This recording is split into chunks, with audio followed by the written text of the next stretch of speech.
Known as the Song of the Divine, the Bhagavad Gita is a timeless work of philosophy and spirituality that has influenced many people throughout history. This sacred conversation between Lord Krishna and the warrior prince Arjun, which takes place on the battlefield of Kurukshetra, goes beyond the immediate combat and explores the most profound issues of life, responsibility, and the essence of reality. Fundamentally, the Gita is an in-depth examination of the human condition that provides direction on how to face life's challenges with discernment, bravery, and unflinching faith. It talks about the never-ending conflict between good and evil, light and darkness, and the desire for worldly prosperity over spiritual contentment. Krishna teaches the way to liberation, where the soul overcomes the constraints of the physical world and achieves unity with the Absolute through its teachings. The Gita is not just a scripture, it is a living dialogue that speaks directly to the heart and mind of every seeker. Whether it is the call to perform one's duties without attachment, the emphasis on the importance of devotion and surrender, or the revelation of the cosmic truths that govern the universe, the Bhagavad Gita offers a roadmap for achieving inner peace and ultimate realization. As we journey through its verses, we are invited to reflect on our own lives, our purpose, and our connection to the divine. The Gita teaches that true happiness and fulfillment are found not in the pursuit of external rewards, but in the cultivation of inner virtues, the understanding of our eternal nature, and the devotion to the higher self. In the words of Krishna, perform your duty with a mind focused on me, and you will attain the supreme. The Bhagavad Gita is more than a conversation between two individuals. It is a dialogue between the soul and the divine, a guide to living a life of righteousness, and a beacon of light in the journey toward spiritual awakening. Chapter 1. Arjun's Dilemma, the Prelude to Dharma. In the sacred narrative of the Bhagavad Gita, the air is thick with anticipation on the vast plains of Kurukshetra. King Dhritarashtra, blind but desperate to understand the events unfolding, turns to his trusted charioteer Sanjay and inquires, "Sanjay, what is happening on the battlefield? Tell me of the events that are leading up to this great war." Sanjay, blessed with divine vision, begins to recount the tense and fateful moments. "O king," Sanjay begins, "the battlefield is alive with the energy of countless warriors, their hearts pounding with the weight of the impending battle. Duryodhan, the Kaurava prince, surveys the opposing Pandava army. His eyes scan their ranks, and he sees the might of his adversaries, Bhima, with his incredible strength, Arjun, the unmatched archer, Yudhamanyu and Uttamauja, the steadfast protectors, and Abhimanyu, the young warrior whose valor outshines his years." With a voice full of respect and worry, Duryodhan turns to face his teacher, Dronakarya, and declares, "Acharya, look at this powerful Pandava army led by your knowledgeable disciple, Dhrishtadyumna. Their fighters are many and powerful. However, I find solace in our own champions. We have the renowned Karna, the powerful Bhishma, you and other people like Ashvatthama, Vikan, and Kripa. We will defeat them together and come out on top." The ever-calm Dronakarya nods in accord. He answers, "Yes, Duryodhan, our warriors are very strong. Let's have faith in their fortitude and the morality of our cause." The anxiety peaks as the armies get ready for war. The crack of conch shells announces the opening of hostilities. As thousands of soldiers, chariots, and horses take their positions, the ground trembles. Arjun, the brave prince of the Pandavas, turns to Krishna, his celestial charioteer, amid this tense atmosphere. "Krishna," Arjun says, his voice steady but filled with a deep curiosity, "take our chariot to the center of the battlefield. I wish to see those who have come to fight against us, those with whom I must contend in this great war." Krishna, smiling gently, replies, "As you wish, Arjun." With a skillful hand, he guides the chariot between the two armies, bringing it to a halt at the very heart of the battlefield. As they come to a stop, Arjun scans the field, his eyes falling on the faces of the warriors arrayed before him. He sees many familiar faces, his cousins, uncles, teachers, and friends, standing ready to fight. The sight stirs a deep conflict within him, and his heart grows heavy with doubt. "Krishna," Arjun speaks again, his voice now tinged with sorrow. "How can I fight against these men? They are my kin, my revered elders, and my beloved friends. How can I raise my weapon against them? My very soul recoils at the thought of shedding their blood." Krishna, his voice calm yet imbued with wisdom, replies, "Arjun, behold the Kurus gathered here. They stand ready to fight, as do you. But remember, this is not just a battle of flesh and blood. This is a battle of Dharma, of righteousness. Your duty as a warrior is to fight for what is just, even if it means facing those you hold dear. The soul is eternal and cannot be slain. Arise, Arjun, and fulfill your destiny." Arjun listens, torn between his duty as a warrior and his love for those arrayed against him. The stage is set for a profound dialogue between the mortal and the divine, where Krishna will soon reveal the timeless wisdom of the Bhagavad Gita, guiding Arjun, and through him, all of humanity, toward the path of righteousness and spiritual enlightenment. Chapter 2. Arjun's Crisis, the Descent into Despair and the Call to Duty. In the sacred narrative of the Bhagavad Gita, the battlefield of Kurukshetra is not just a stage for a physical war, but also the setting for a profound inner conflict within the heart of the warrior prince, Arjun. As he gazes across the field, his eyes fall upon the faces of those who stand in opposition, his own kinsmen, revered teachers, beloved uncles, fathers, sons and brothers, all ready to engage in a deadly battle. The sight overwhelms Arjun, filling his heart with deep sorrow and compassion. "Krishna," Arjun says, his voice trembling with emotion, "how can I fight in this battle? How can I raise my bow against Bhishma, Drona, and all those who have been my guides, my elders, and my loved ones?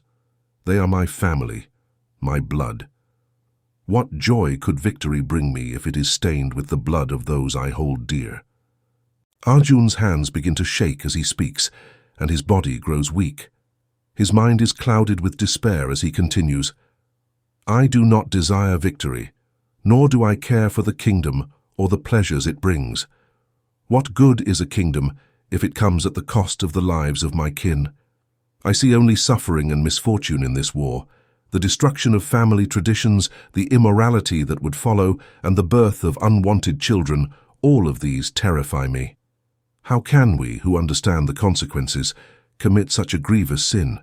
He pauses, his eyes filled with tears, and then he speaks again, this time with a tone of deep resignation.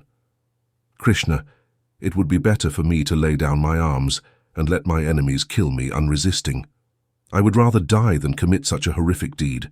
My heart is heavy, and my mind is in turmoil. I cannot bear this burden." With these words, Arjun, the mighty warrior, casts aside his bow and arrows.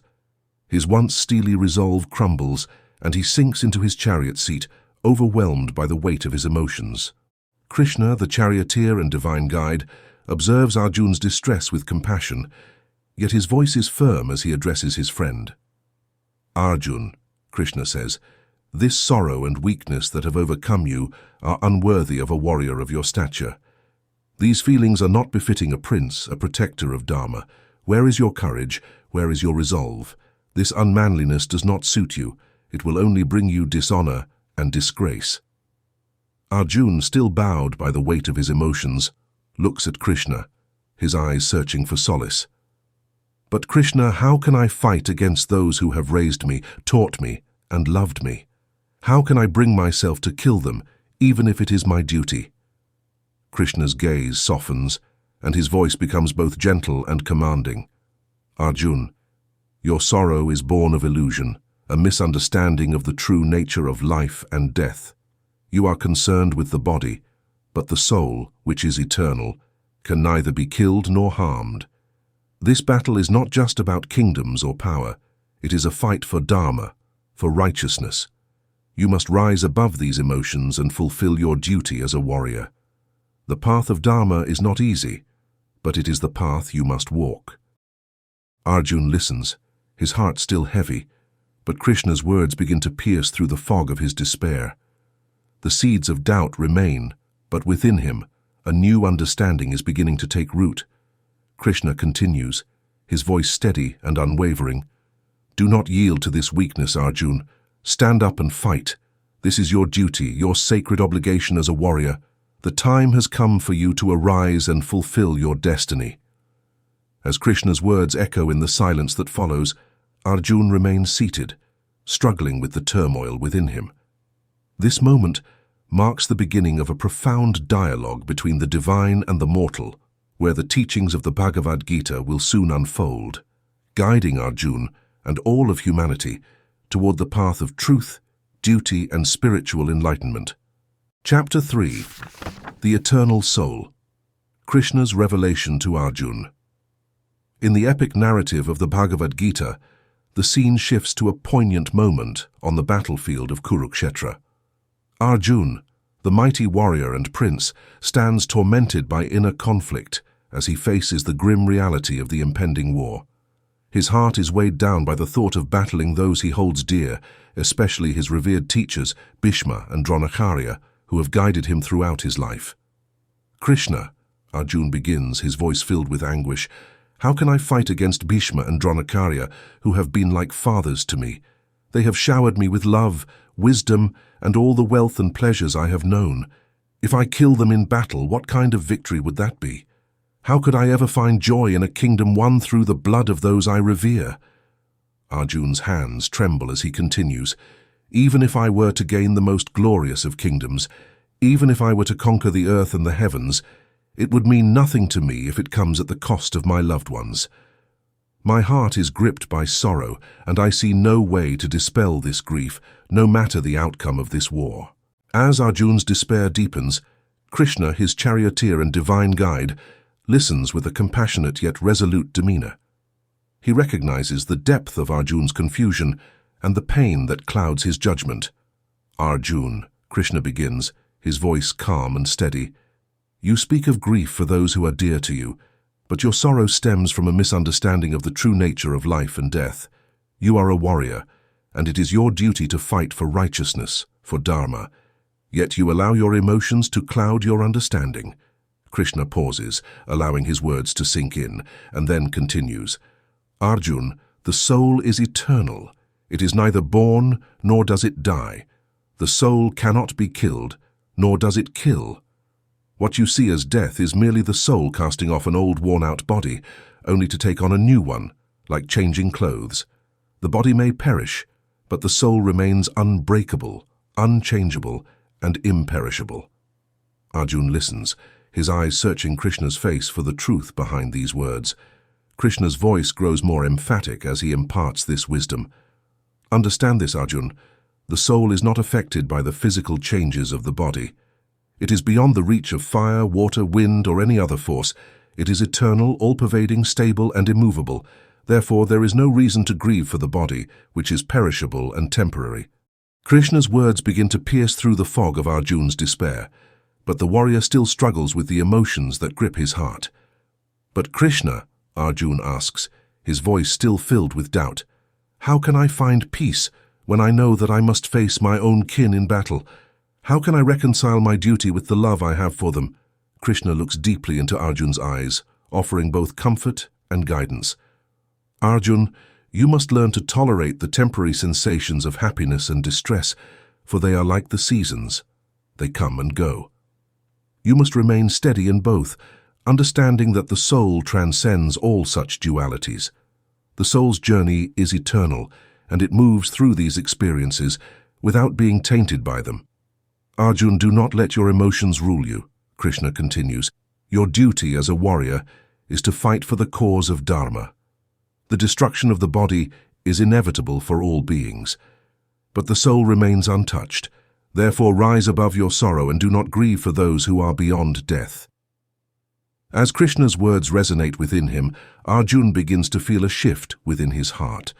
The weight of his sorrow is still present, but Krishna's teachings offer him a glimpse of a greater truth, a truth that transcends the physical world and touches the eternal essence of the soul.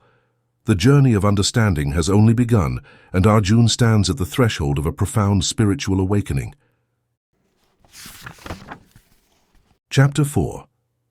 The Path of Buddhi Yoga, Action Without Attachment. In the unfolding dialogue of the Bhagavad Gita, The profound teachings of Krishna continue to shape the mind and heart of Arjun, the warrior prince torn between his duty and his emotions. The battlefield of Kurukshetra, where armies stand poised for a deadly conflict, becomes the backdrop for a deeper spiritual conversation, one that transcends the physical war and touches the eternal truths of existence. Arjun, still grappling with the moral dilemma of fighting against his own kin, listens intently as Krishna speaks, his divine voice filled with both compassion and authority. Arjun, Krishna begins, you grieve for those who should not be grieved for. You speak of life and death, but you do not yet understand the true nature of the soul. The soul is eternal, immortal, and beyond the reach of death. It is unmanifest before birth, manifest in this life, and unmanifest again after death. Why then should you mourn the inevitable? Arjun's eyes widen with the weight of these words, but the conflict within him remains. Krishna, I understand what you say, but how can I bring myself to fight this war? It feels as though I am betraying everything I hold dear. Krishna's gaze softens, but his voice remains resolute. Arjun, as a kshatriya, a warrior, it is your duty to uphold righteousness, to protect Dharma. If you refuse to fight, you not only abandon your duty, but also invite infamy upon yourself. Imagine the dishonor that would fall upon you, the greatest of warriors, if you were to turn away from this battle. Your enemies would mock you, and your reputation would be tarnished forever. Krishna pauses, letting the gravity of his words sink in before continuing. But if you fight, Arjun, and fulfill your duty, you stand to gain everything. Should you fall in battle, you will attain the celestial abodes, a place of honor among the gods. If you emerge victorious, you will enjoy the earth's riches and rule with justice. Either way, by performing your duty, you will rise above the fears and doubts that now cloud your mind. Arjun, still struggling with his emotions, looks to Krishna for further guidance. Krishna, you speak of duty and honor, but my heart remains troubled. How can I reconcile these earthly concerns with the spiritual truths you are revealing to me? Krishna, sensing the depth of Arjun's turmoil, introduces a higher teaching, a path that transcends the conflict between worldly duty and spiritual wisdom. Arjun, he says, listen carefully to what I am about to tell you. This is the path of Buddhi Yoga, the yoga of intellect. It is a way of living that frees you from the bondage of karma, the cycle of action and reaction. When you perform your duty with a steady mind, without attachment to the outcomes, whether success or failure, you rise above the dualities of this world. This is the essence of yoga, to act with purpose, but without attachment, to remain steadfast in your duty, yet free from the desires and fears that bind others. Arjun's expression begins to change as he absorbs Krishna's words. Krishna, you speak of a way of living that seems beyond my understanding. How can I follow this path in a world filled with temptations and distractions? Krishna's voice becomes both gentle and firm. Arjun, those with limited understanding are often distracted by the allure of worldly pleasures and the pomp of ostentatious rituals. They become entangled in the pursuit of material gains and forget the true purpose of life. But you must rise above this. Strive for pure spiritual consciousness, where your actions are guided by wisdom and not by the desire for reward. By doing so, you will attain true peace and fulfillment.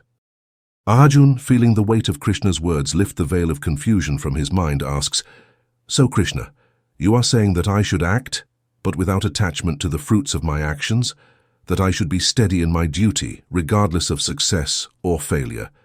Krishna nods, his eyes filled with the light of divine wisdom. Yes, Arjun. Abandon attachment, but not action. Perform your duty with a pure heart, and do not be swayed by the outcomes. This is the path of yoga, the path that leads to liberation. By following this path, you will not only fulfill your responsibilities in this life, but also attain a state of spiritual freedom that is beyond the reach of karma. Arjun, now filled with a renewed sense of purpose, looks to Krishna with a deeper understanding. The teachings of the Bhagavad Gita have begun to illuminate the path before him, offering a way to reconcile his worldly duties with the eternal truths of the soul. Chapter 5. The Path to Divine Consciousness, Mastery of the Senses and the Attainment of Peace. In the sacred dialogue of the Bhagavad Gita, the profound exchange between Arjun and Krishna continues to delve into the deepest aspects of spiritual wisdom. Arjun, the warrior prince, finds himself in the midst of a great inner turmoil, seeking enlightenment and clarity. His heart yearns to understand the nature of one who is truly established in divine consciousness, one who has transcended the material world and attained the ultimate peace. Krishna, Arjun begins, his voice filled with earnest curiosity. You have spoken of the eternal soul and the path of duty. But tell me, what is the disposition of one who is firmly situated in divine consciousness? How does such a person live and move in this world? How do they find peace in a world full of turmoil and distractions? Krishna, the Supreme Lord, looks at Arjun with infinite compassion, his voice resonating with the wisdom of the ages. Arjun, he begins, a person who is truly established in divine consciousness has discarded all selfish desires and cravings of the senses. They are not swayed by the allure of worldly pleasures, nor are they disturbed by the pains and miseries of life. Such a person is free from attachment, fear, and anger. They remain serene and undisturbed, no matter what challenges life presents. Arjun listens intently, his mind absorbing Krishna's words as if they were a balm to his troubled soul. Krishna continues, this state of perfect knowledge is not easily attained, Arjun. The senses are strong and turbulent, pulling the mind in many directions. It is a constant struggle to keep them under control. But the one who can subdue their senses, who can withdraw them from their objects like a tortoise withdrawing its limbs, is truly wise. Such a person can focus their mind entirely on God and attain perfect peace. But Krishna, Arjun interjects, his brow furrowed in thought, the senses are so powerful and the mind so restless. How can one truly control them? How can a person overcome these forces and attain this state of perfect knowledge? Krishna's gaze remains steady, filled with both understanding and resolve. Arjun, it is true that the senses are difficult to control, but it is not impossible. Those who are disciplined, who practice constant vigilance and focus their minds on the Supreme, can gradually bring their senses under control. It requires dedication, practice, and unwavering faith. Krishna's words flow like a river of wisdom, guiding Arjun towards a deeper understanding. Arjun, he continues, the undisciplined person who allows their mind and senses to roam unchecked cannot attain peace. Their mind is restless, and they are always chasing after fleeting pleasures. Such a person lives in turmoil, never knowing the true serenity that comes from divine consciousness. But the wise, those who have subdued their senses and fixed their mind on the Supreme, see the world differently. What all beings consider as day, the pursuits of the material world, is night to the wise, and what all creatures see as night, the calm, detached state of divine awareness, is day to the enlightened. Arjun, his eyes reflecting a growing sense of clarity, asks, Krishna, what must one do to attain this perfect peace? How does one live in such a way that they are free from the clutches of greed, egoism, and desire? Krishna's voice takes on a tone of gentle encouragement. Arjun, the one who gives up all material desires, who lives without a sense of greed, proprietorship, or egoism, attains perfect peace. Such a person does not seek to possess or control, nor are they driven by selfish motives. They are content within themselves, finding joy in the spiritual connection with the Supreme. When a person reaches this state, they are no longer troubled by the dualities of life, pleasure and pain, gain and loss, success and failure. They live in the eternal now, fully absorbed in the divine, and thus they attain the ultimate peace that transcends all understanding.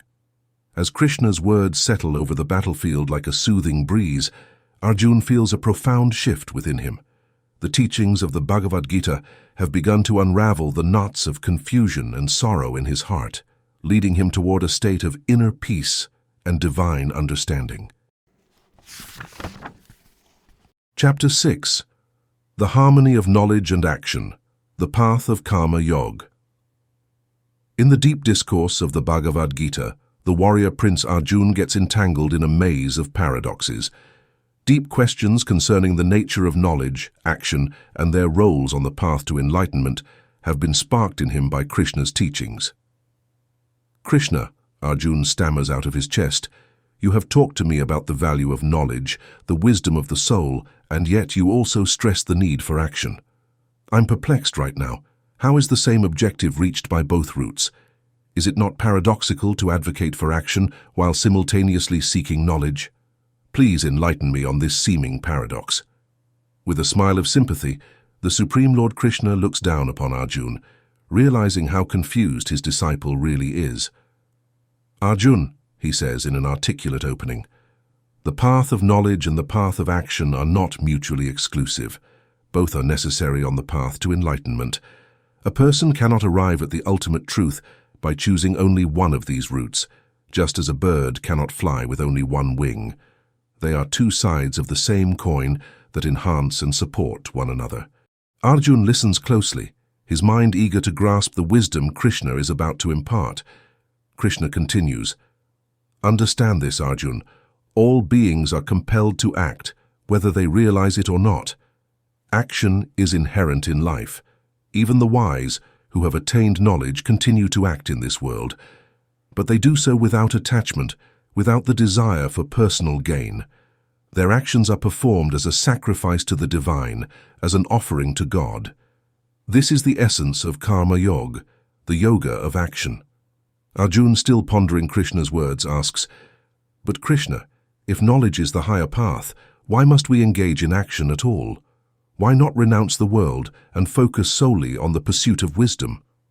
Krishna's eyes shine with the light of divine truth as he responds, "Arjun, renunciation of action is not the same as renunciation of desires. True renunciation is the abandonment of attachment to the fruits of action, not the action itself. The world is sustained through action. The rain falls, the crops grow, and life flourishes because of the cycle of sacrifice. When people perform their prescribed duties with the right attitude, without attachment, they contribute to this cycle, ensuring the prosperity and balance of all creation."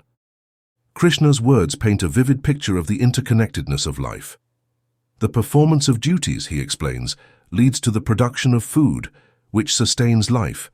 The rains that nourish the earth are a result of the sacrifices offered by living beings. In turn, these sacrifices satisfy the celestial gods, who then bless the earth with abundance. This is the divine cycle of sacrifice, and all are bound to participate in it. Those who refuse to recognize their responsibility in this cycle, who fail to perform their duties, are considered sinful, for they disrupt the harmony of the world. Arjun's eyes widen as he begins to see the bigger picture. "So, Krishna, you are saying that even those who seek knowledge must engage in action, but they must do so without selfish motives, as a service to the world and the divine." Krishna nods, his expression filled with approval. "Exactly, Arjun. The self-realized souls, those who have attained true knowledge, have no duties to discharge because they are already free from the bondage of karma. But even they continue to act in this world, setting an example for others. They do so without attachment, without desire, and thus they remain untouched by the consequences of their actions. For those still on the path, however, action performed without attachment is the means to purify the mind, to gradually transcend desires, and to realize the truth." Arjun's heart, once clouded with confusion, now begins to clear as he understands the harmony between knowledge and action. He realizes that both paths are necessary and that they are not in opposition, but rather they lead to the same goal, liberation and union with the divine. Krishna, sensing Arjun's growing comprehension, speaks with a tone of gentle encouragement. "Arjun, do not seek to escape your duty. Embrace it with a pure heart and perform it as an offering to the divine. In this way, you will fulfill your role in the cosmic order, and through your actions, you will also progress on the path of knowledge. This is the true meaning of sacrifice, the true path to enlightenment." As Krishna's words resonate within him, Arjun feels a new sense of purpose and direction. The teachings of the Bhagavad Gita have illuminated the path forward, guiding him to embrace both action and knowledge as essential elements of his spiritual journey. Chapter 7. The Power of Detached Duty, Conquering Desire and Understanding the Modes of Nature. In the ongoing discourse of the Bhagavad Gita, the battlefield of Kurukshetra serves as a backdrop for a conversation that transcends the physical realm. Arjun, the warrior prince, continues to grapple with the complexities of duty, action, and the true nature of the self. Krishna, the Supreme Lord and Charioteer, offers Arjun profound wisdom to guide him through his inner turmoil. "Krishna," Arjun begins, his voice tinged with uncertainty, "you have spoken of the importance of performing one's duties without attachment to the outcomes. But how can one act without being swayed by the desire for success or the fear of failure? It seems impossible to separate the action from its results." Krishna, who is always kind and patient, gives a small smile. "Arjun," he responds, "is the way to ultimate freedom, even though it is a hardship." The astute recognize that the secret to emancipation is to carry out tasks with objectivity. Think about King Janak and other great souls. They reached perfection by doing their assigned tasks diligently and without regard for the results. They carried out their duties and upheld the Dharma not for their own benefit. With a keen interest in understanding the importance of Krishna's lessons, Arjun pays close attention. Krishna goes on, "Arjun, even I have responsibilities in this world, even though I am the Lord of all creation. Even though I have nothing to gain, I take action because if I didn't, others would imitate me and mayhem would ensue. I would be the one bringing about the chaos and the world's collapse. I thus carry out my responsibilities in order to lead by example and direct others toward virtue." Arjun nods, beginning to understand the deeper meaning behind Krishna's actions. But still, questions linger in his mind. "Krishna, if the wise should perform their duties without attachment, what about those who are ignorant? Should we not stop them from acting out of delusion?" Krishna's expression grows serious as he responds, "Arjun, it is important not to create confusion in the minds of those who are still bound by ignorance. They must continue to perform their duties according to their nature, even if they do so with attachment. The wise should inspire them by example, guiding them toward enlightened action without unsettling them. Each person must be encouraged to perform their duties according to their own understanding, gradually awakening to higher knowledge." Krishna then shifts the conversation to a more profound topic, the three modes of material nature, which bind the soul to the physical world. "Arjun," he explains, "all actions in this world are influenced by the three modes of material nature: goodness, passion, and ignorance. These modes delude the soul into thinking it is the doer of actions, but in truth, the soul is merely a witness, distinct from the senses and actions. The wise can see this distinction, but they do not unsettle those who are still under the influence of the modes. Instead, they guide them gently, helping them rise above these influences." Arjun's brow furrows as he processes Krishna's words. "Krishna, if the soul is distinct from actions and the senses, how can one perform duties in a way that leads to liberation?" Krishna's eyes shine with divine light as he answers, "Arjun, perform all your duties as an offering to me, without any desire for personal gain. By doing so, you free yourself from the bondage of karma and the cycle of birth and death. This is the path to liberation, acting without selfishness, with your mind fixed on the divine. Remember, even the wise act according to their nature. It is better to follow your own Dharma, even imperfectly, than to imitate another's perfectly. Each person's duty is shaped by their inherent nature, and fulfillment comes from living true to that nature." Arjun, now beginning to grasp the essence of Krishna's teachings, asks one final question. "Krishna, why is it that even those who know what is right are often driven to commit sinful acts? What force compels them to stray from the path of righteousness?" Krishna's expression becomes more serious as he addresses this crucial question. "Arjun, it is lust, born of the mode of passion, that drives people to commit sinful acts. Lust is an insatiable desire that clouds the mind and intellect, leading to anger and delusion when it is unfulfilled. It is an all-devouring enemy, shrouding one's knowledge and leading them astray. The senses, mind, and intellect are the breeding grounds of this desire. Therefore, you must learn to control these impulses, for only by mastering your desires can you overcome this enemy and attain true wisdom. Krishna's words resonate deeply within Arjun, illuminating the path before him. He begins to see the importance of performing his duties without attachment, understanding the role of the three modes of material nature, and recognizing the need to conquer desire to achieve peace and liberation.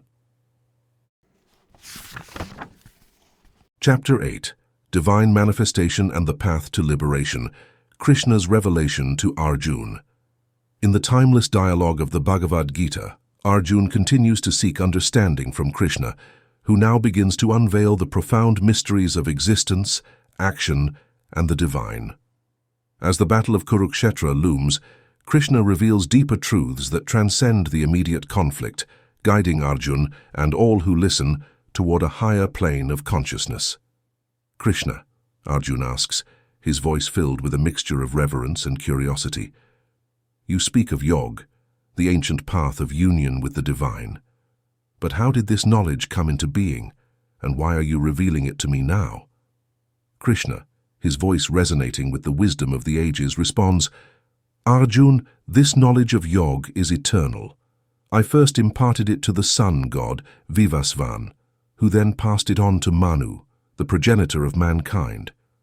Over the ages, this sacred knowledge was handed down through a chain of wise kings, but over time, it was lost to the world. Now I reveal it to you because you are my devoted friend and disciple, and because you are worthy of understanding this great secret. Arjun, puzzled yet intrigued, asks, But Krishna, how is it possible that you, who stand before me now, gave this knowledge to the sun god so many ages ago? I do not understand how this could be. Krishna gives a soft grin, boundless compassion shining in his eyes. Arjun, you and I have experienced numerous births together. You do not recall them all, but I do. Every time there is a fall in righteousness and an increase in wickedness, I, the Lord of all beings, who am unborn and eternal, manifest in this world by my divine power, Maya. I show up age after age to defend the righteous, vanquish the evil, and build Dharma. The enormity of Krishna's disclosure starts to register in Arjun's eyes. You come to earth to uphold virtue and bring about balance? But what about others who don't recognize your heavenly essence? What happens to them? Arjun, those who understand my divine birth and actions, who recognize me as the supreme being, are freed from the cycle of birth and death. Krishna responds in a tone of solemn authority. They arrive to my ultimate home rather than going back to this world of pain. Saints, sages and kings who have submitted to me and cleansed themselves via devotion and wisdom have trodden this path before you, Arjun. Awestruck, Arjun wonders, Krishna, how can one get this liberation? What steps are necessary to escape the confines of a material existence? In response, Krishna offers a deep lesson on the nature of action. Arjun, you need to know the distinction between doing the wrong thing, doing nothing, and staying still. The right action is one that is carried out without regard for the outcome and in accordance with Dharma. An action that is motivated by self-interest and has unfavorable effects is wrong. But being inactive does not mean not doing anything. Rather, it means making the deliberate decision to abstain from self-serving behavior, because you know that real wisdom comes from behaving objectively and in accordance with God's plan. Krishna stops to give Arjun a chance to process the seriousness of what he's spoken, then continues, The higher self, the strength of the soul, must subdue the lower self, which is made up of the senses, mind, and intellect, in order to release oneself from material bondage. This calls for self-control, alertness, and steadfast devotion. The biggest enemies of the soul are want and lust, which are products of interaction with the corporeal world. They cause suffering, impair judgment, and bond the soul to the cycle of life and death. As Arjun listens carefully, his eyes widen to accept the more profound realities Krishna is exposing. Krishna, he queries, how can one defeat these strong powers of love and desire? How is it possible for the higher self to overcome the lower self? When providing direction, Krishna's voice is forceful but gentle at the same time. The secret, Arjun, is to learn to master your senses. Just as a tortoise pulls its limbs inside its shell, so too must you pull your senses away from material things and maintain a spiritual perspective. Carry out your responsibilities, but do them as a service to me, devoid of any sense of reward or punishment. You will cleanse your heart and mind by turning everything you do toward the divine. This will help you to progressively rise above your lower self and reveal your higher self. Krishna goes on, even the wise must behave in accordance with their nature, but they do so devoid of self-interest. Being fully conscious that the true self is different from the actions of the body and mind, they function as instruments of the divine intent. One can live in the world, but stay unaffected by it, by keeping this consciousness, which releases them from the shackles of karma. As the stillness of the battlefield reverberates with Krishna's words, Arjun has a newfound feeling of purpose and clarity. The Bhagavad Gita's lessons are more than just intellectual speculations. They are a manual for leading a life of virtuousness, restraint and devotion that ultimately results in the ultimate liberation of the soul. Chapter 9. The Wisdom of Detached Action, Sacrifice and the Power of Divine Knowledge. In the sacred dialogue of the Bhagavad Gita, Krishna continues to illuminate the path of wisdom and righteousness for Arjun. As the battle of Kurukshetra looms, the conversation shifts to the nature of action, sacrifice, and the transcendence of worldly attachments. Arjun listens intently, eager to understand how one can live a life of purpose and purity, free from the entanglements of material existence. Krishna, Arjun begins, his voice filled with curiosity and longing for clarity, you have spoken much about performing actions without attachment. But what does it truly mean to act without desire for the fruits of one's labor? How can one engage in the world yet remain untouched by its pleasures and pains? Krishna, his voice calm and filled with divine wisdom, responds, Arjun, those who perform actions without attachment to material pleasures or the desire for their results are truly wise. They are masters of their actions, for they do not act out of selfish motives, but out of a sense of duty and devotion. Such individuals are free from expectations. They do not see themselves as the owners of their actions, and they are not bound by the outcomes. Their intellect is established in divine knowledge, and they view every action as a sacrifice to the Supreme. Arjun, absorbing Krishna's words, asks, but Krishna, how can one maintain this state of mind? How can one act in the world, with all its temptations and challenges, and still remain detached? Krishna's eyes shine with compassion as he answers, Arjun, the key lies in understanding that everything in this world is transient. The wise do not cling to temporary pleasures or fear temporary pains. They see all actions as offerings to the divine, whether it is a simple task or a great sacrifice. By dedicating all their actions to God, they free themselves from the bondage of karma and the cycle of birth and death.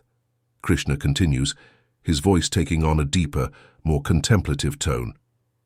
There are many forms of sacrifice, Arjun. Some offer their senses, restraining them from their objects, while others offer their wealth, giving to those in need. Some perform austerities, disciplining their bodies and minds, while others sacrifice their very selves, surrendering their ego to the divine will. All these sacrifices, when performed with the right understanding, lead to purification and spiritual growth.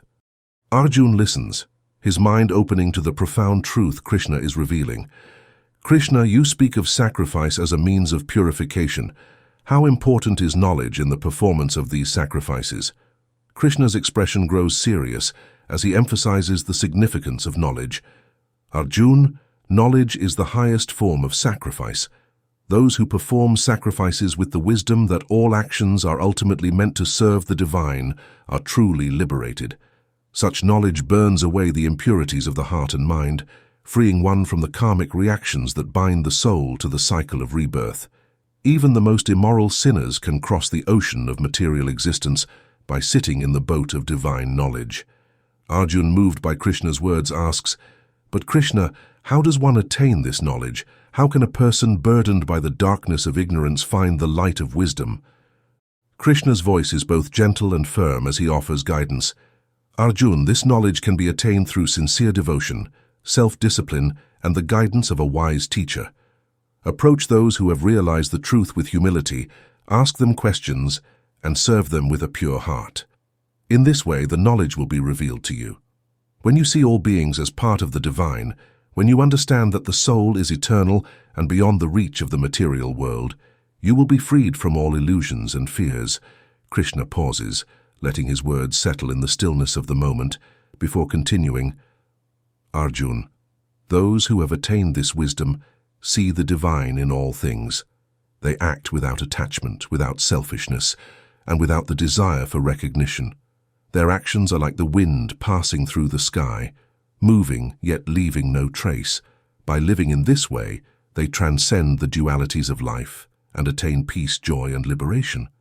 As Krishna's teachings resonate within him, Arjun feels a profound shift in his understanding. He begins to see the path before him not as a burden, but as a sacred duty, a means of serving the divine and purifying his soul.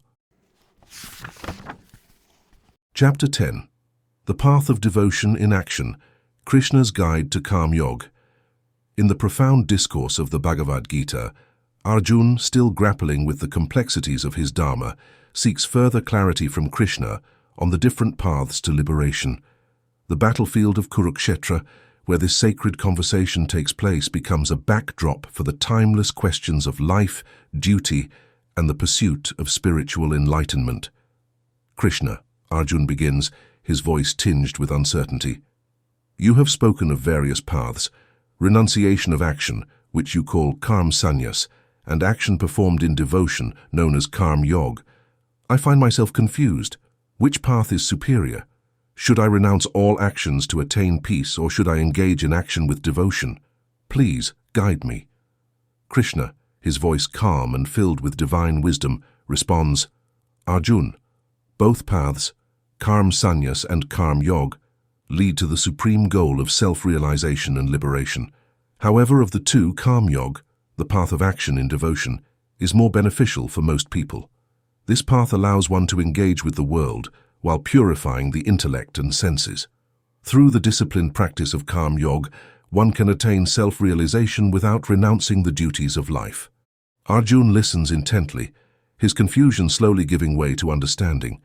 But Krishna, he asks, how can one perform actions without becoming entangled in their results? Is it not natural to desire success and fear failure? Krishna smiles gently, understanding Arjun's concerns. Arjun, the key lies in performing actions without attachment to their fruits. Those who have attained divine knowledge through faith and diligent practice understand that the soul is eternal and beyond the physical realm.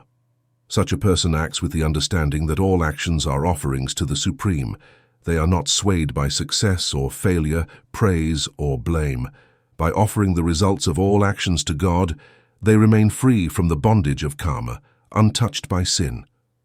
Krishna's words carry the weight of deep spiritual truth as he continues. However, those who lack faith and knowledge, who are attached to the outcomes of their actions, suffer a downfall. They become entangled in the cycle of desire and aversion, leading to misery in this world and the next. Without the guidance of divine wisdom, they find no lasting peace or happiness. Arjun, now deeply reflective, asks, Krishna, how does one cultivate this faith and knowledge? How can I, who am still struggling with doubts, attain the state of a wise sage who sees the soul in every living being and remains untouched by sin? Krishna's gaze is filled with compassion as he offers Arjun the guidance he seeks. Arjun, faith and knowledge are cultivated through consistent practice, devotion, and the guidance of a spiritual teacher. Engage in your duties with the understanding that you are not the doer but a mere instrument of the divine will. By surrendering the results of your actions to God, you purify your heart and mind.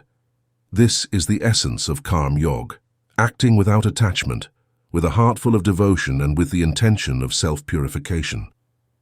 Krishna continues, his voice carrying the authority of divine truth. The sage who is adept in Karm Yoga sees the divine presence in every living being. They understand that the soul is the same in all, whether in the high or the low, the friend or the foe. Such a person remains unaffected by the dualities of life, pleasure and pain, success and failure, and is free from sin. They live in this world, but are not of it, for their actions are performed as offerings to the divine, and they are liberated from the cycle of birth and death. Arjun, now feeling a sense of clarity and purpose, asks, Krishna, if I follow the path of Karm Yoga, performing my duties without attachment and offering the results to you, will I be able to overcome the doubts and fears that still linger in my heart? Krishna nods, his expression serene and reassuring. Yes, Arjun. By embracing the path of Karm Yoga, you will purify your mind and intellect. Your doubts will be dispelled by the light of divine knowledge, and your heart will be filled with peace. Remember, the true renunciation is not the renunciation of action, but the renunciation of attachment to the fruits of action.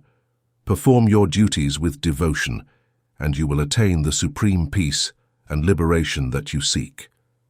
As Krishna's words settle within him, Arjun feels a profound shift in his understanding.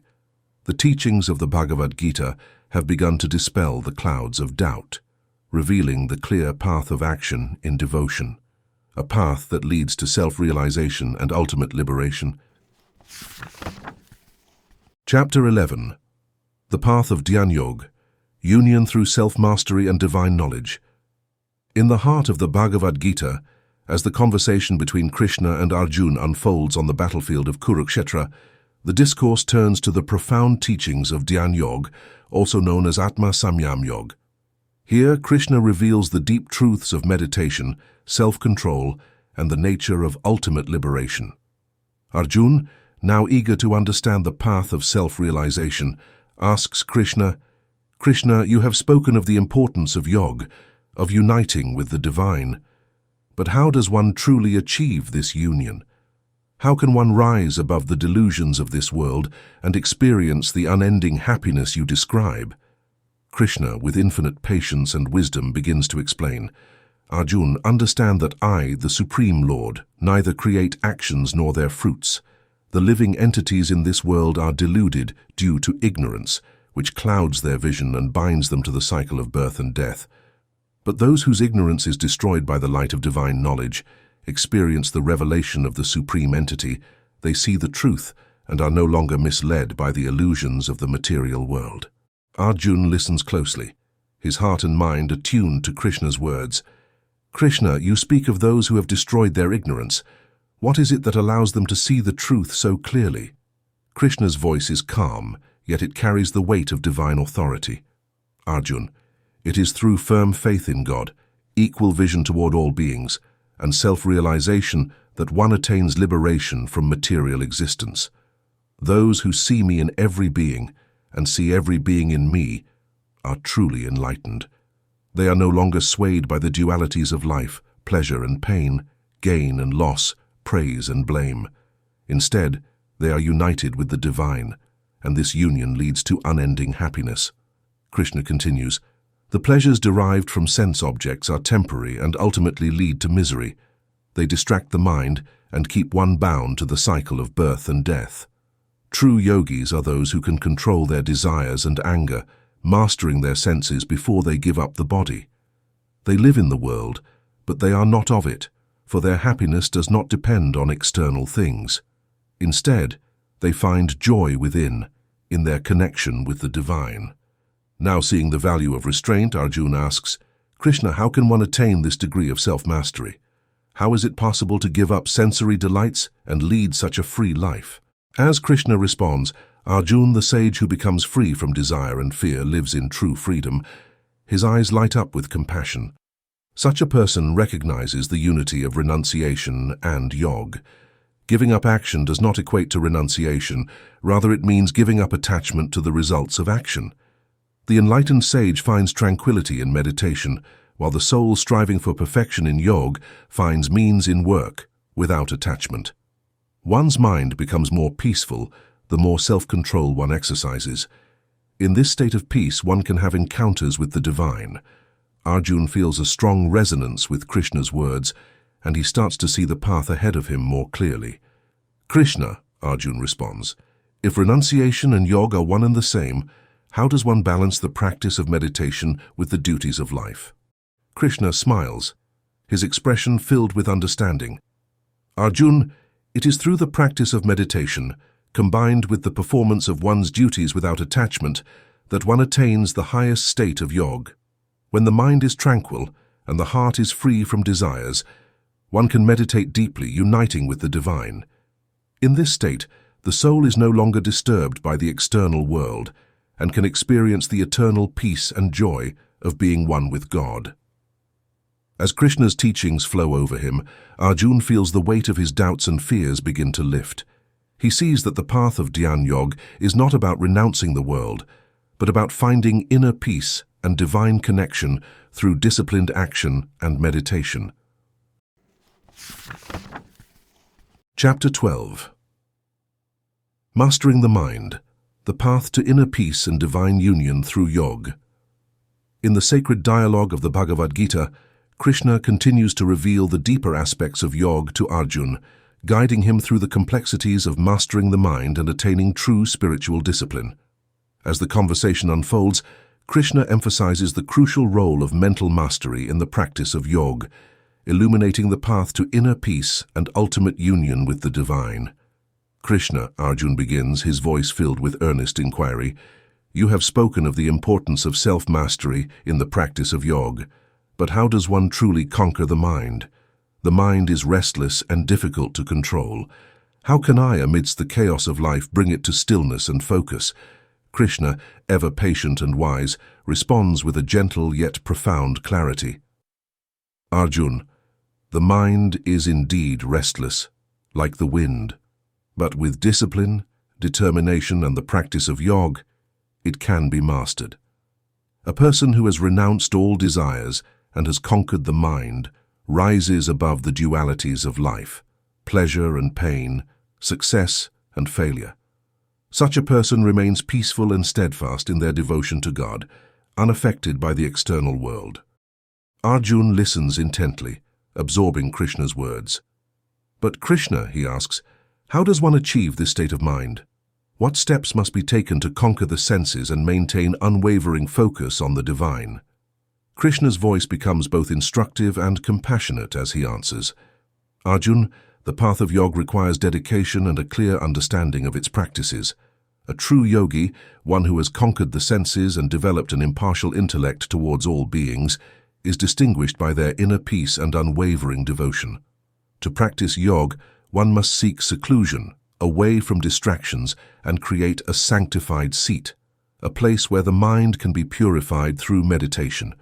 Krishna goes ahead, giving Arjun clear instructions. "Maintain a stable posture when sitting in this hallowed area and concentrate intently on one thing at a time. It is imperative to use meditation to cleanse the mind and focus all thoughts on the Supreme.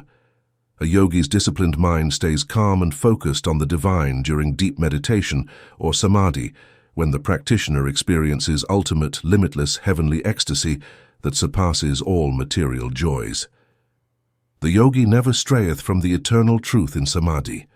Motivated by Krishna's teachings, Arjun inquires, "Krishna, how can I develop this discipline in my daily life? How can one stay in check and stay away from excess's traps?" As Krishna responds, "Arjun, the practice of yoga requires balance in all aspects of life." His eyes reflect both wisdom and compassion. "Eat in moderation, maintain a work-life balance, and get enough sleep. A person can lessen all their sorrows and lay the groundwork for profound meditation by leading a moderate life, neither overindulging nor underindulging. By practicing such equilibrium, you may keep your mind steady and concentrated, which enables you to go on the yoga path, step by step." Arjun finds great resonance in Krishna's remarks, and he starts to see the path ahead of him more clearly. "Krishna, you talk about how samadhi brings happiness and contentment. How can one stay determined to get to this place, especially in the face of obstacles and doubts?" Krishna offers encouragement as his expression softens and becomes compassionate. "Arjun, This yoga has to be done without hesitation, without doubt or pessimism. With a strong sense of resolve, go into your practice knowing that every attempt will bring you one step closer to the holy. Give up all desire and use the mind to control the senses in every way. Although the road may provide difficulties, the benefits are boundless. The transient joys of this world are greatly outweighed by the serenity and ecstasy of oneness with the Supreme. As Arjun internalizes Krishna's teachings, he experiences a deep feeling of direction and clarity. He understands that the yogic path is about more than simply physical postures and ceremonies. It's also about developing inner discipline, taming the mind, and feeling the limitless ecstasy of divine oneness. Chapter 13. Conquering the Restless Mind, the Supreme Path of the Yogi. The discussion between Krishna and Arjun deepens in the sacred discourse of the Bhagavad Gita as they discuss the fundamental advantages of self-control and the unification of consciousness with the divine.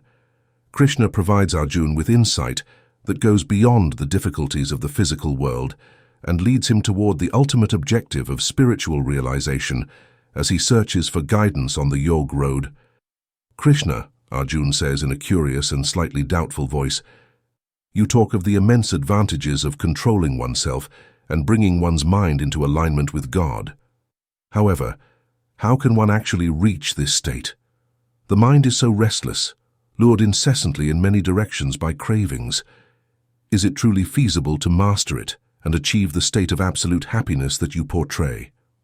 Arjun, those who have mastered self-control and united their consciousness with the divine become free from all material contamination, replies Krishna, his voice full of both compassion and authority. They transcend the transient joys and sorrows of this life and reach perfect happiness, a joy that originates from inside, from the soul's relationship with God, and is independent of outside events. Arjun listens closely, intrigued by Krishna's words, but the doubts in his heart remain. Krishna, he says, you speak of this blissful state, but it seems almost impossible to reach. The mind is like a wild wind, always moving, never still. How can one hope to control it and keep it focused on the divine?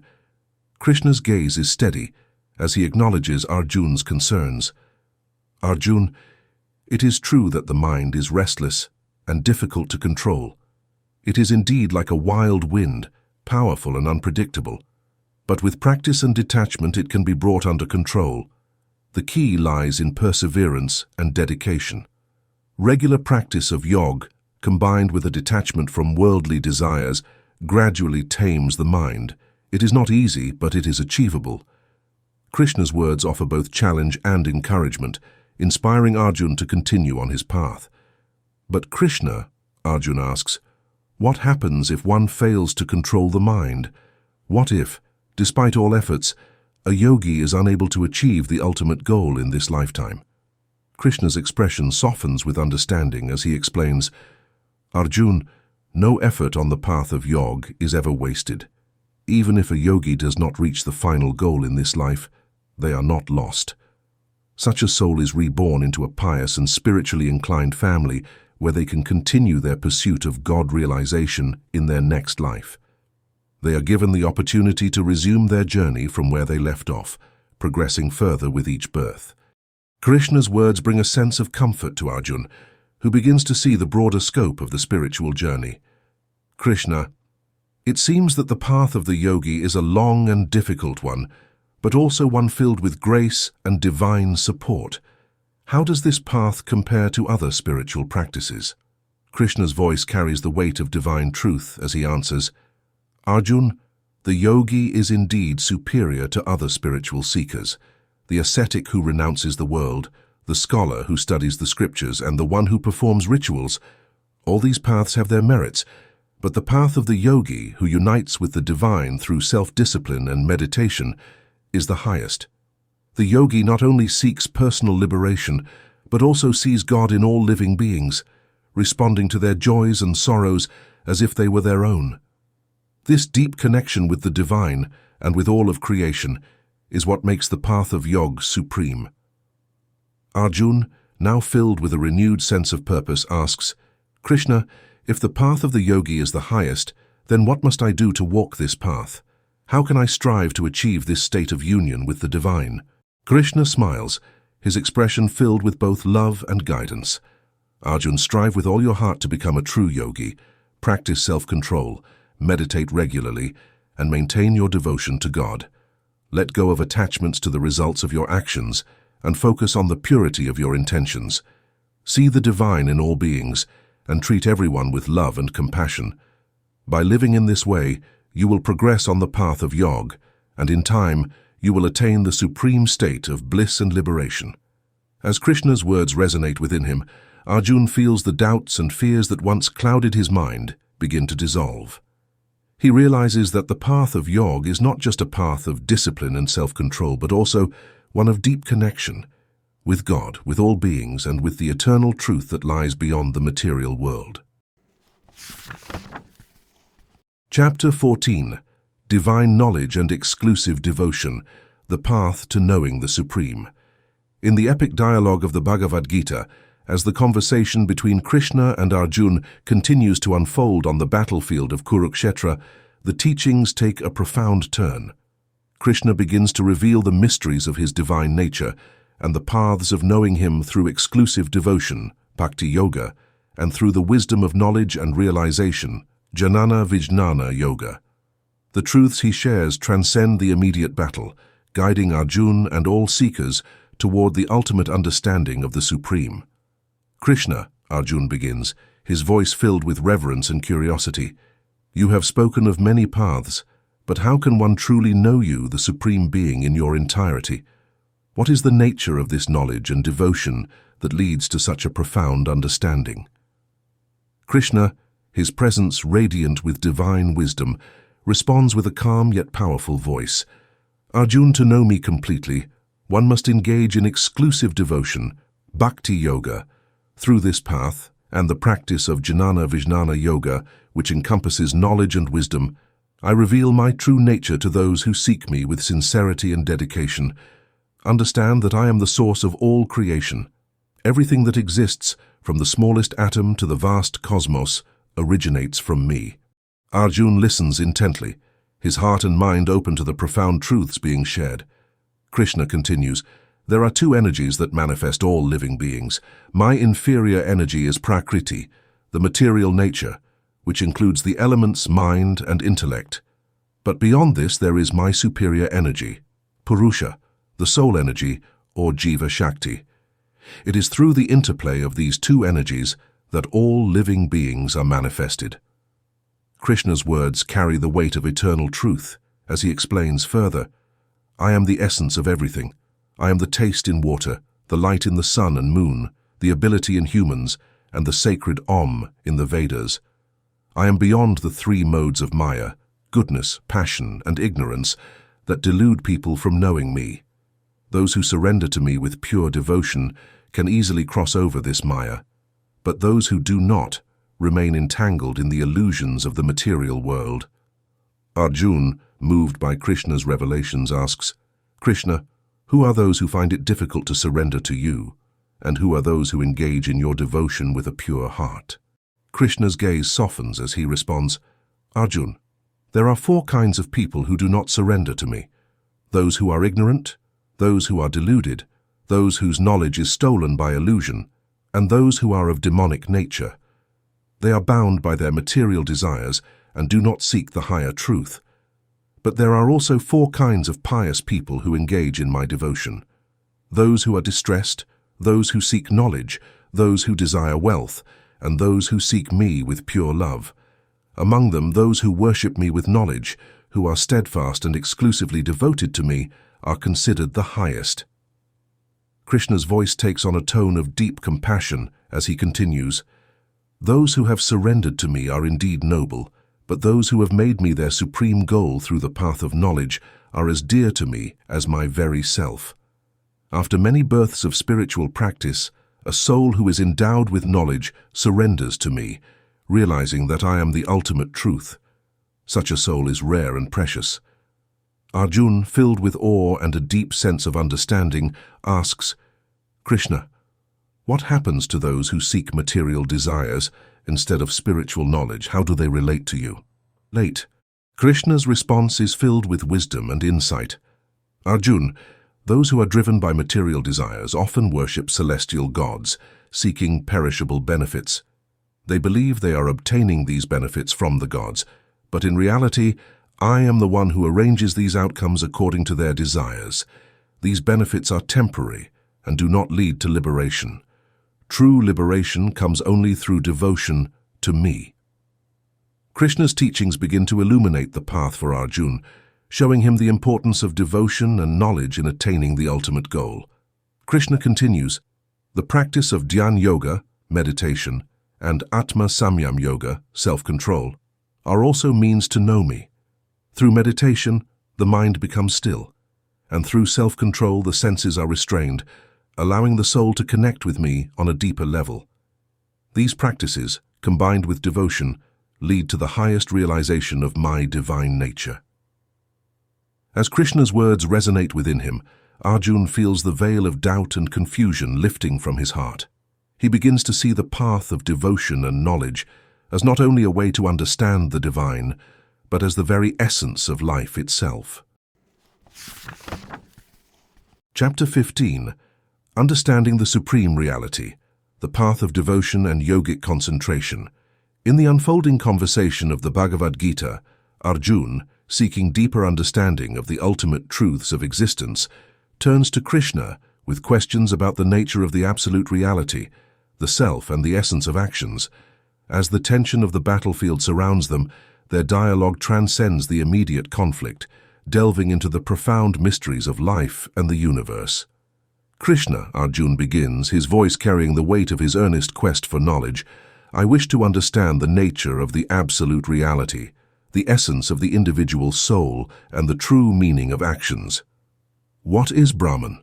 What is Adhyatma, the individual self? And what is Karma, the actions we perform in this world? Krishna, the embodiment of divine wisdom, listens to Arjun's questions with compassion and clarity. His voice, calm and serene, begins to explain, Arjun, Brahman is the supreme indestructible entity, the ultimate reality that pervades everything. It is eternal, unchanging, and beyond the physical world. The individual soul, or Adhyatma, is your own true self, the eternal essence that resides within you, distinct from the body and mind. Karma refers to the material activities of living beings, the actions they perform in this world, driven by desire, duty, or necessity. Arjun, absorbing these profound truths, asks further, Krishna, you have spoken of different aspects of reality. What is the nature of the physical world, the universal form of God, and the role you play as the Lord of sacrifices?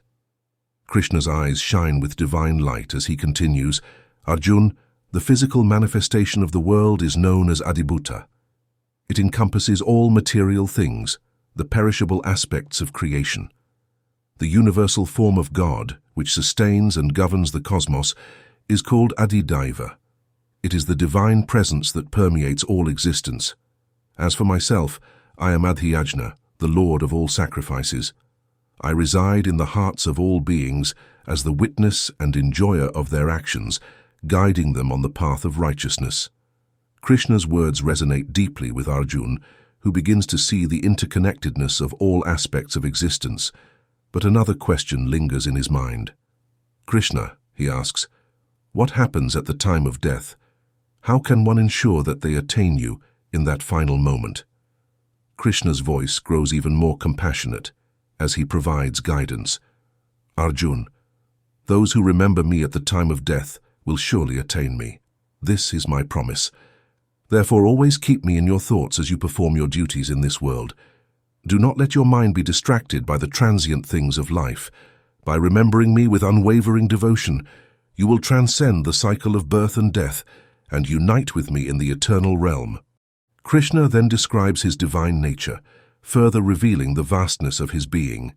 I am the omniscient, the knower of all things. I am the ancient controller, existing before time itself. I am subtler than the subtlest, beyond the grasp of the senses. Yet I am the support of all, sustaining the entire universe. Those who meditate on me, with steady minds and hearts full of devotion, will surely attain the highest truth. Arjun, moved by Krishna's revelations, asks, Krishna, how can one attain this state of union with you? What must I do to ensure that my mind and heart are always fixed on you? Krishna's response is both practical and profound. Arjun, through yogic concentration and disciplined practice, you can attain me. Control your mind, restrain your senses, and focus your consciousness entirely on me. Let go of all desires and attachments that bind you to the material world. By cultivating a state of deep meditation, where your thoughts are absorbed in my divine presence, you will overcome all obstacles and reach the supreme goal. Krishna's words fill Arjun with a sense of purpose and clarity. He begins to understand that the path to liberation is not just about physical actions or rituals, but about the inner state of mind and heart. It is about maintaining a constant connection with the divine, even amidst the challenges of life. Chapter 16. The Path of Light, Devotion and the Attainment of the Supreme Goal. In the heart of the Bhagavad Gita, the sacred dialogue between Krishna and Arjun reaches a profound depth as Krishna reveals the ultimate truths of devotion, liberation, and the eternal nature of the universe.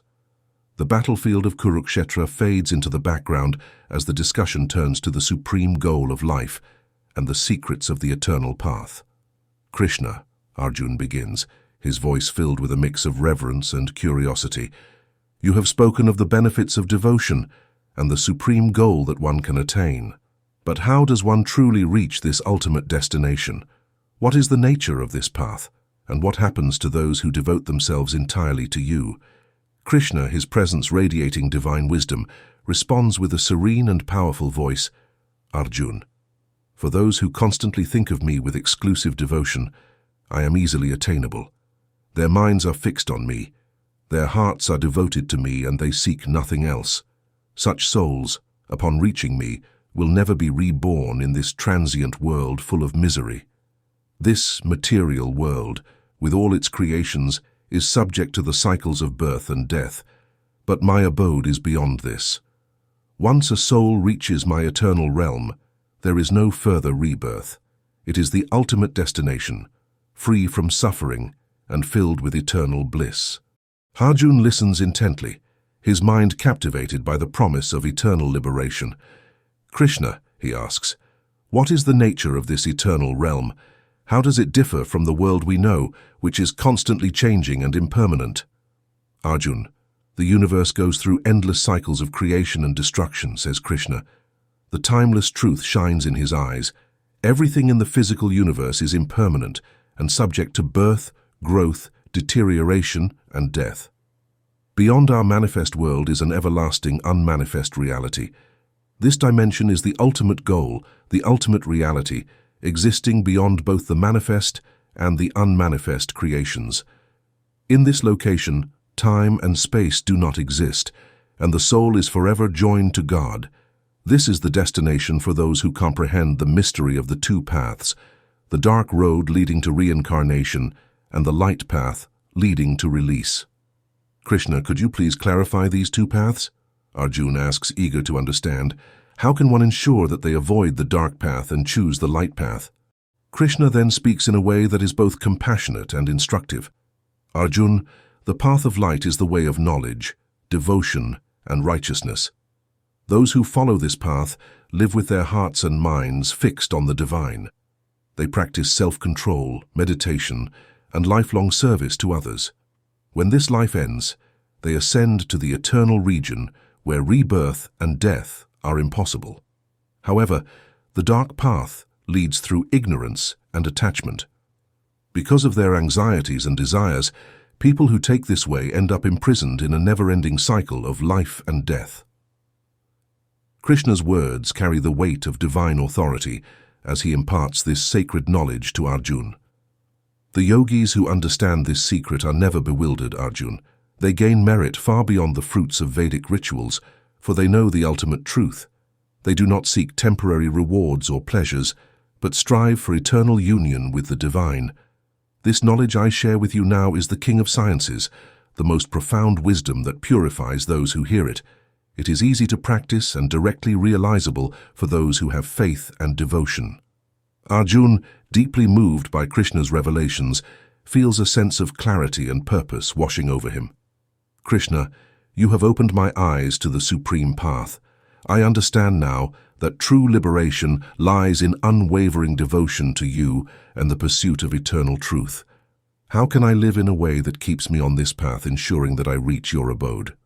Krishna's expression is filled with warmth and encouragement as he responds, Arjun, live with your mind and heart centered on me.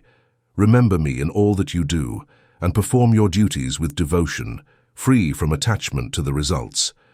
Practice the disciplines of yoga, meditation, self-control, and selfless service. By doing so, you will remain on the path of light, steadily progressing toward liberation. Trust in my words, for they are the truth that leads to eternal freedom. As Krishna's teachings resonate within him, Arjun feels his doubts and fears dissolve. He now sees the path to the supreme goal as not only achievable, but as the very essence of life's purpose. Chapter 17. The Supreme Relationship. Understanding Krishna's role as creator, sustainer, and ultimate goal. In the profound dialogue of the Bhagavad Gita, the conversation between Krishna and Arjun deepens as Krishna reveals the intricate relationship between himself, living beings, and the material world. The battlefield of Kurukshetra, where these truths are shared, fades into the background as Krishna illuminates the ultimate nature of existence, creation, and devotion. Krishna, Arjun begins, his voice filled with reverence and the desire for deeper understanding. You have spoken of the divine nature of creation and the soul, but how do you relate to the living beings and the material world? What is the nature of your connection with all that exists? Krishna, his presence radiating divine authority, responds with a voice that carries the wisdom of the ages. Arjun, know that I am the creator and sustainer of all that exists. Everything that is born, every living being, every element of creation arises from my energy. Yet, though I am the source of all, I am not influenced by them. The material world, with all its complexities, rests in me, but I remain beyond its influence, untouched and eternal. Arjun listens closely, absorbing the vastness of Krishna's words. Krishna, he asks, how can you create and sustain everything yet remain unaffected? What happens to the living beings at the end of each cycle of creation? Krishna's eyes, filled with infinite knowledge, meet Arjun's as he continues. Arjun, at the end of each creation, all living beings merge back into my primordial energy, only to be recreated again when the cycle begins anew. I generate all forms through my material energy, yet I am not bound by these actions. I remain a neutral observer, guiding the universe with my will, but not entangled in it. Krishna's words paint a picture of the eternal cycle of creation and dissolution, a dance of divine energy that he oversees without attachment. He goes on to explain the two paths that living beings can take. Arjun, those who recognize me as the Supreme Lord engage in loving devotion. They understand that I am the origin of all creation, the Vedic rituals, and the supreme goal of all living beings. But those who do not see this truth are deluded, embracing demoniac and atheistic views that lead them away from the light.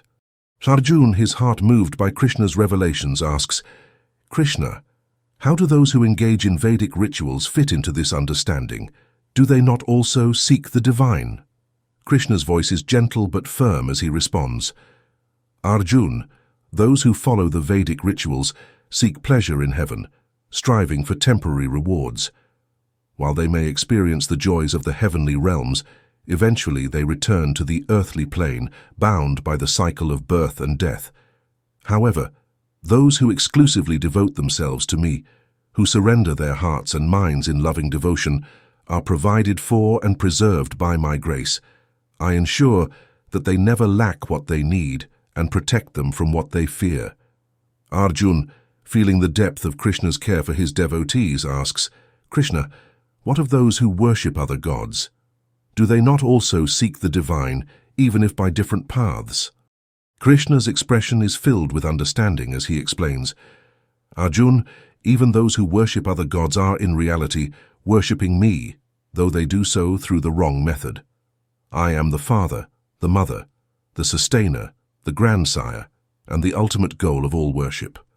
Those who seek other deities for material gains do so with limited understanding, and while their devotion is directed elsewhere, it is I who grant the fruits of their worship.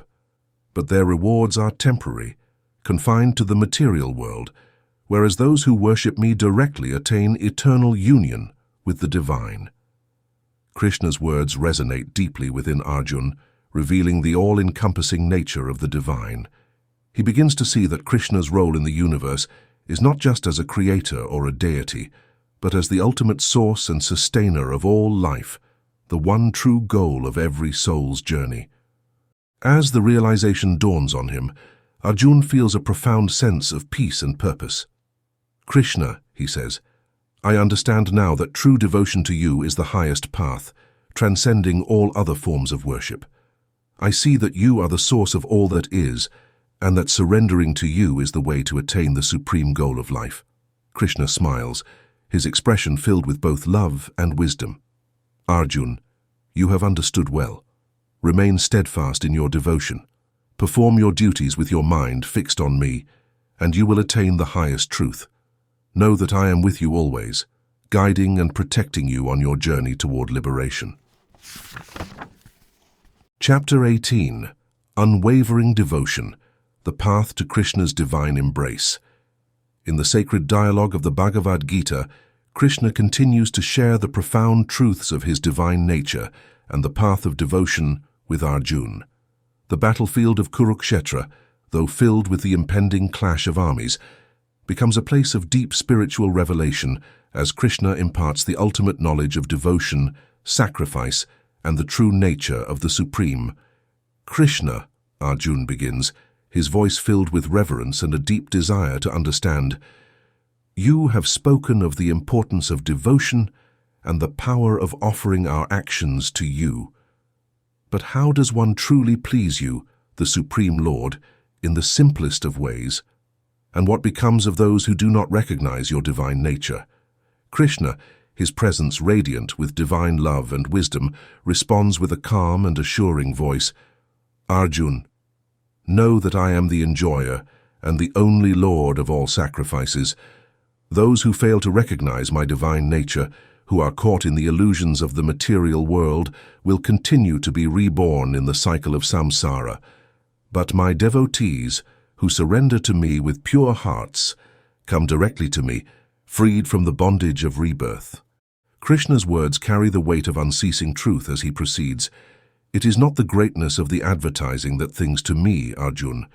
Anything is advertised to me with commitment. Whether it is a basic leaf, a blossom, natural product, or indeed water, I enchant in it. It is the truthfulness of the heart, the dedication with which the advertising is made, that satisfies me. Hence, devote all your activities to me, whether awesome or little, and you will be liberated from the subjugation of great and awful results. Arjun tunes in eagerness, his heart moved by Krishna's accentuation on dedication and the effortlessness of divine cherish. Krishna, he inquires, you talk of committing all activities to you. How can one live in such a way that each activity gets to be an advertising, liberating oneself from the dualities of this world? Krishna's look is filled with sympathy as he offers direction. Arjun, perform all your obligations with your intellect and heart settled on me. Whether you eat, give up, donate in charity, or lock in any action, do it as an advertising to me. By doing so, you will rise over the dualities of life, pleasure and torment, victory and disappointment. You will stay relentless in your commitment, untouched by the comes-about of your activities, and you will come to me, the Supreme. Krishna's teachings resonate deeply within Arjun, bringing clarity and purpose to his path. Yet another question arises in his mind. Krishna, Arjun asks, you speak of being equal to all living beings, yet how do you regard those who have sinned or strayed from the path? Can they still attain you? Krishna's voice is filled with infinite mercy, as he responds, "Arjun, I am equally disposed toward all living beings. I do not discriminate based on their past actions or mistakes. Even the most sinful devotee, who sincerely turns to me with a heart full of devotion, is considered righteous. Such a person is on the path of redemption and will surely attain the supreme destination. Know that anyone who takes refuge in me, regardless of their birth, race, gender, or caste, will be welcomed into my eternal abode. My love and grace are available to all who seek me with sincerity and devotion."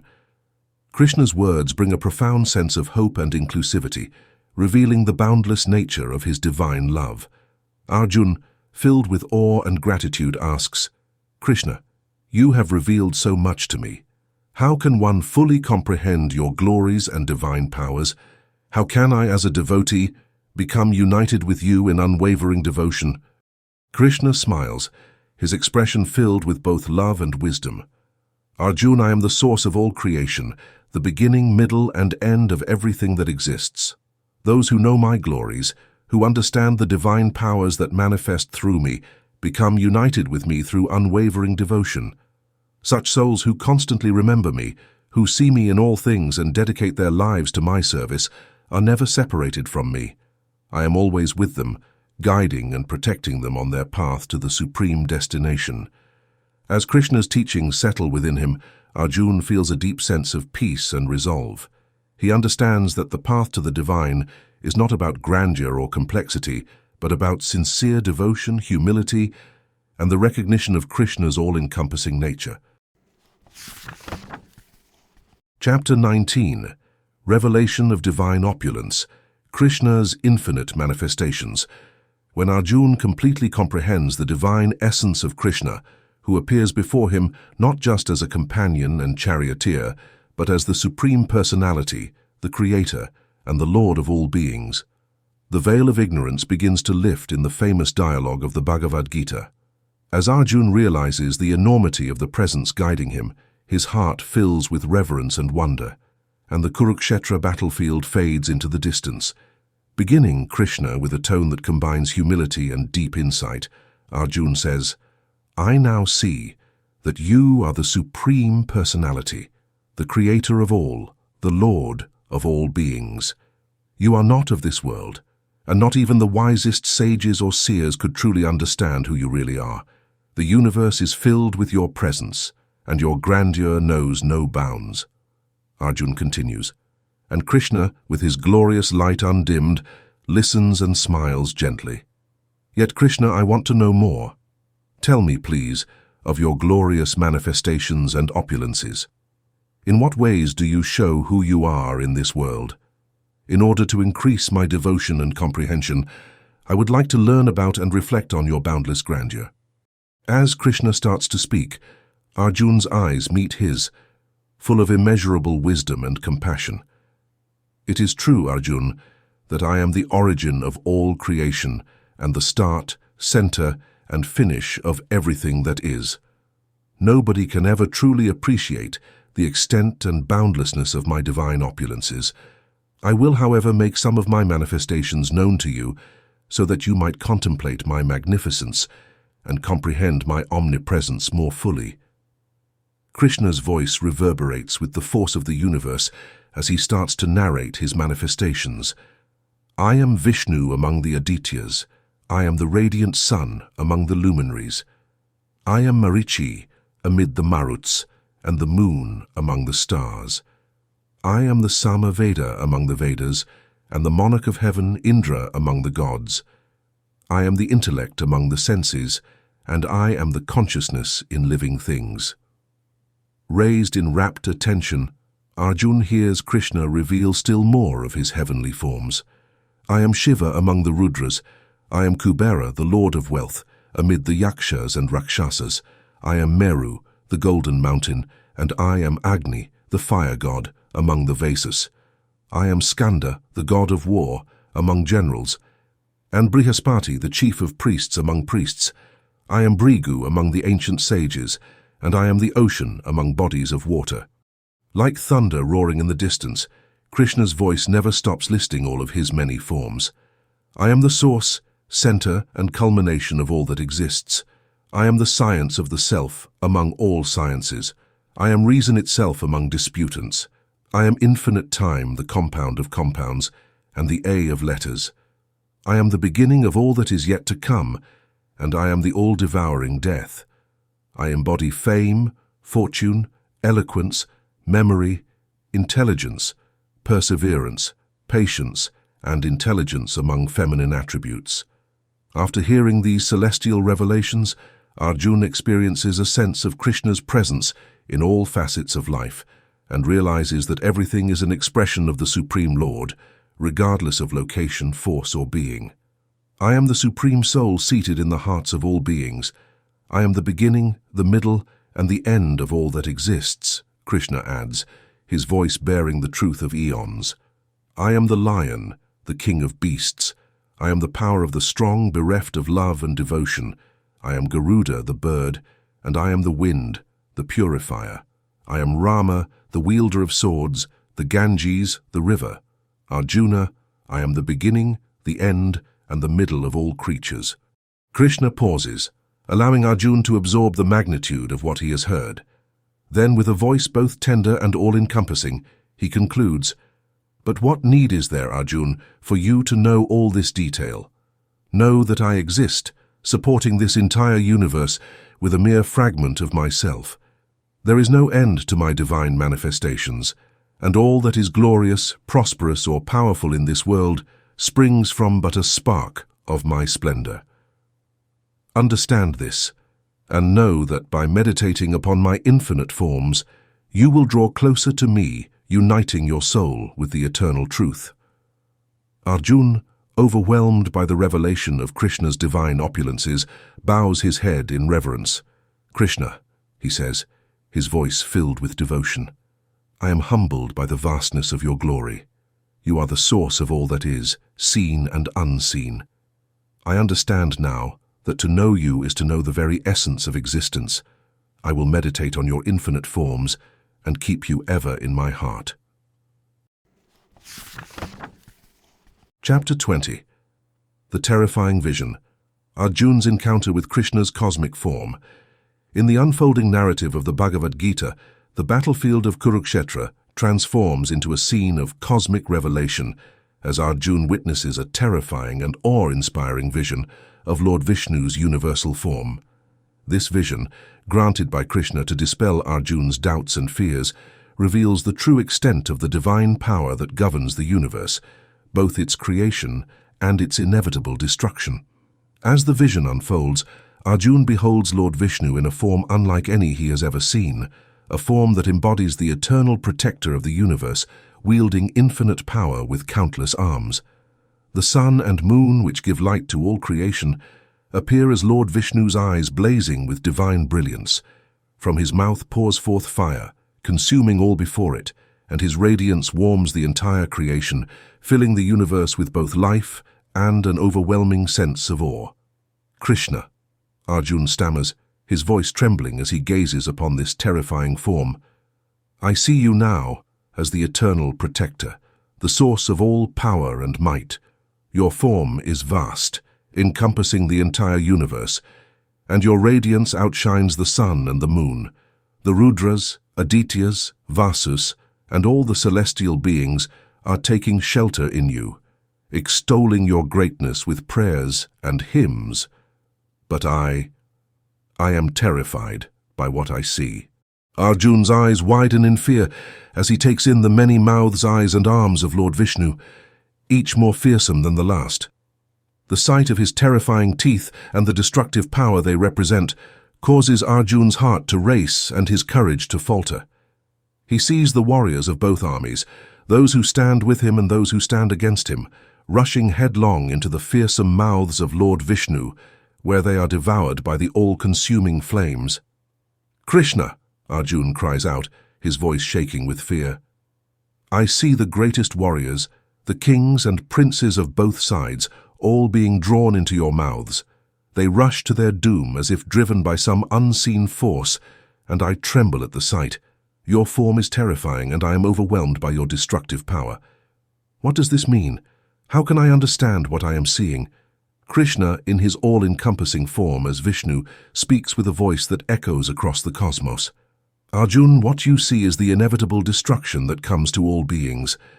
I am the source of both creation and destruction. These warriors, who you see rushing into my mouths, have already been killed by me. They are simply fulfilling their destinies, which I have already decreed. No one can escape their fate, and I am the force that drives the cycles of life and death. Arjun's heart pounds in his chest as he listens to Krishna's words, realizing the terrifying truth of what he has witnessed. The destruction he sees is not a future event. It is already written, already decided by the will of the Supreme. The warriors he fights alongside and those he fights against are all part of this grand design, where life and death are but phases in an endless cycle governed by the divine. Krishna, Arjun pleads, falling to his knees before the vast and fearsome form. I am overcome with fear. I tremble before your greatness and your power. I see now that you are the ultimate force in the universe, the master of life and death. But I am but a mortal, unable to bear the sight of your terrifying form. Please have mercy on me. Show me your more familiar, gentle form, the one I know and love. I beg you, grant me peace and restore my courage. Krishna, hearing the heartfelt plea of his devoted friend, begins to withdraw the terrifying vision. The countless arms and mouths fade away, and the blinding radiance dims to reveal the familiar and loving form of Krishna, the charioteer and friend who has guided Arjun through the darkest moments of his life. As Krishna returns to his gentle form, his voice is filled with compassion. Arjun, do not be afraid. What you have seen is the truth of my divine nature, the power that sustains and destroys the universe. But know that I am always with you, as your friend, your guide, and your protector. The events that must unfold on this battlefield are part of the cosmic order, but you must fulfill your duty without fear. Remember, I am always by your side.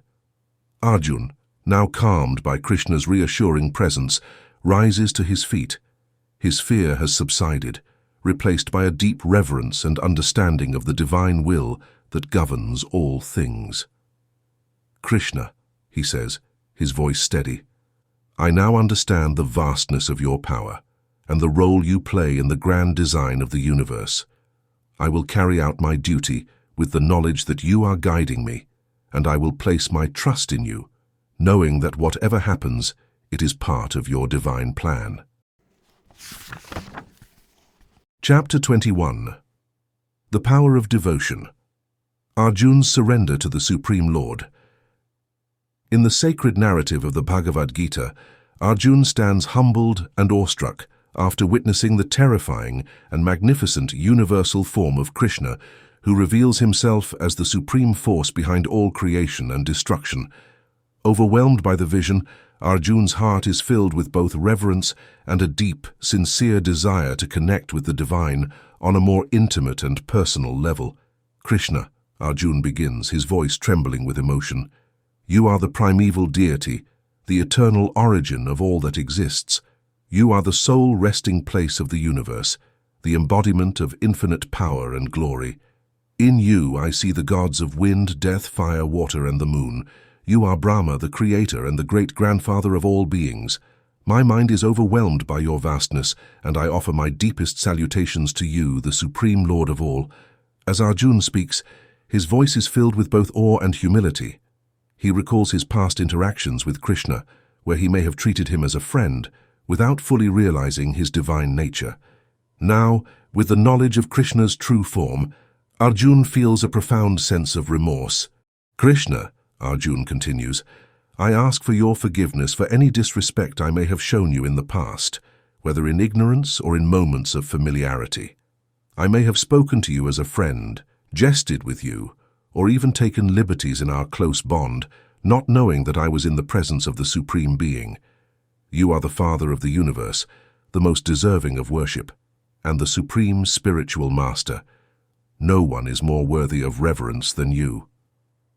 Arjun's heart swells with a mixture of emotions, joy at the realization of Krishna's divine presence, but also fear at the immense power he has just witnessed. Despite this, his devotion remains unwavering, and he longs to see Krishna in a more familiar yet still divine form. "Krishna," Arjun pleads, "though I have seen your universal form, which fills me with both awe and fear, I now wish to see you in your four-armed form, the form that carries the mace and disc, the form that is both majestic and merciful. Please grant me this vision, so that my heart may find peace." Krishna, ever compassionate and understanding, listens to Arjun's request with a gentle smile. His voice, filled with divine reassurance, echoes through the battlefield. "Arjun, your devotion is pure and sincere, and I will grant you this vision. But know that the form you desire to see, as well as my universal form, can only be truly understood and realized through unalloyed devotion. It is through this pure, unwavering love and dedication that one can come to know me as I am and be united with me." As Krishna begins to manifest his four-armed form, carrying the mace, disc, conch, and lotus, his voice continues to impart divine wisdom to Arjun. "Arjun, those who perform their duties with their minds and hearts fixed on me, who are devoted to me without any attachment to the fruits of their actions, who are free from malice and ill will toward others, they are the ones who will certainly come to me. They are the ones who, through their devotion and righteousness, transcend the cycle of birth and death and find eternal union with the divine." Arjun, now beholding Krishna in his four-armed form, feels a deep sense of peace and fulfillment. The fear that once gripped his heart begins to fade, replaced by an overwhelming sense of love and devotion. He bows deeply before Krishna, recognizing him as the supreme protector and guide, the one who has always been by his side, both as a friend and as the Lord of all, "Krishna," Arjun says, his voice filled with gratitude, "I see now that it is through devotion, through surrendering all that I am to you, that I can truly understand and be one with the divine. I vow to perform my duties with this knowledge in my heart, to live my life in service to you, free from attachment and ill will. With you as my guide, I know that I will find the strength to face whatever lies ahead."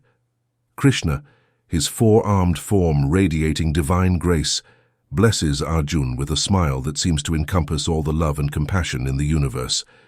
"Arjun," he says, "your heart is in the right place and your path is clear. Continue with your duties, remain devoted to me, and know that I am always with you. Through your devotion you will attain the supreme goal and be forever united with me." Chapter 22. Devotion and Surrender, the Path to Eternal Union with the Divine. In the ongoing dialogue of the Bhagavad Gita, Arjun, still seeking clarity and understanding on the path of spiritual fulfillment, poses a profound question to Krishna. As the conversation unfolds on the battlefield of Kurukshetra, the discussion shifts toward the nature of devotion and the different ways to connect with the divine, particularly through the worship of God's personal form versus the formless, unmanifest Brahman.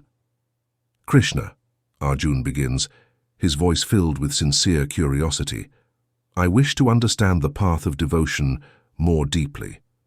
Among those who worship you in your personal form and those who seek to connect with the formless Brahman, which path is superior in the practice of yoga? How can I best align my mind and heart to achieve the highest spiritual goal?" Krishna, his expression serene and full of compassion, responds with a gentle yet firm tone. "Arjun, both paths are noble, but the way of devotion to my personal form with steadfast faith is the easier and more direct path. Those who fix their minds on me, who worship me with unwavering devotion and love, are considered the best yogis. They are the ones who truly connect with my divine essence and are closest to me." Arjun listens intently as Krishna continues. "However, those who worship the unmanifest Brahman, the formless aspect of the divine, face greater challenges. The path of the formless is difficult for those who are embodied, for the human mind and heart naturally seek connection through form. The unmanifest is beyond the reach of the senses, and it requires intense discipline and detachment, which can be arduous and difficult to sustain." Krishna's words resonate deeply within Arjun, who begins to see the significance of a personal connection with the divine. Yet, he seeks further guidance on how to live in a way that aligns with this path. Krishna, Arjun asks, how can I dedicate my life to you in a way that ensures I remain connected and am able to overcome the challenges of this world? What must I do to be delivered from the cycle of birth and death? Krishna's eyes shine with divine understanding as he offers clear guidance. Arjun, dedicate all your actions to me. Whatever you do, whether it is work, worship, or daily duties, do it as an offering to me. By surrendering your mind and intellect to me, you will be swiftly delivered from the ocean of birth and death. Fix your mind on me, let your intellect dwell in me, and you will always live in me, no matter where you are or what you face. Krishna's voice carries the weight of eternal truth as he continues, devotion, Arjun, is the key. When you perform your actions without attachment to the results, when you renounce the fruits of your labor and free yourself from selfishness and egotism, you purify your heart and mind. This is the path that pleases me, the path that leads to liberation. Arjun, feeling the depth of Krishna's wisdom, asks, Krishna, what qualities should I cultivate to deepen my devotion and live in a way that pleases you? Krishna's expression softens as he speaks of the qualities dear to him. Arjun, those who are indifferent to worldly gains, who remain pure in heart and action, are very dear to me. Those who are skillful in their duties, untroubled by the ups and downs of life, and free from selfish desires and attachments, they are truly close to me. Such souls live with humility, simplicity, and a deep inner peace. They do not seek recognition or reward but find joy in serving the divine. Their devotion is pure, and they are steadfast in their love for me. As Krishna's words sink in, Arjun feels a profound sense of peace and clarity. He understands that true devotion is not about grand gestures or extraordinary deeds, but about living each moment with love, humility, and dedication to the divine. Krishna, Arjun says, his voice filled with devotion, I will fix my mind on you and surrender my intellect to your guidance. I will live with the qualities you have described, striving to remain pure, untroubled, and free from attachment. With your blessings, I will walk this path of devotion and offer all my actions to you, knowing that you will lead me to the ultimate truth and liberation. Krishna, his eyes filled with love and reassurance, responds, Arjun, you are on the right path. Continue with faith and devotion, and you will surely reach the supreme goal. Remember, I am always with you, guiding you, protecting you, and drawing you closer to me with every step you take in love and surrender. Chapter 23. Prakriti and Purushh, the eternal dance of matter and spirit. In the ongoing dialogue of the Bhagavad Gita, Arjun, still seeking deeper understanding, poses a question that delves into the very essence of existence. On the battlefield of Kurukshetra, surrounded by the impending clash of forces, Arjun's inquiry transcends the physical conflict and touches upon the fundamental truths of life, nature, and the soul.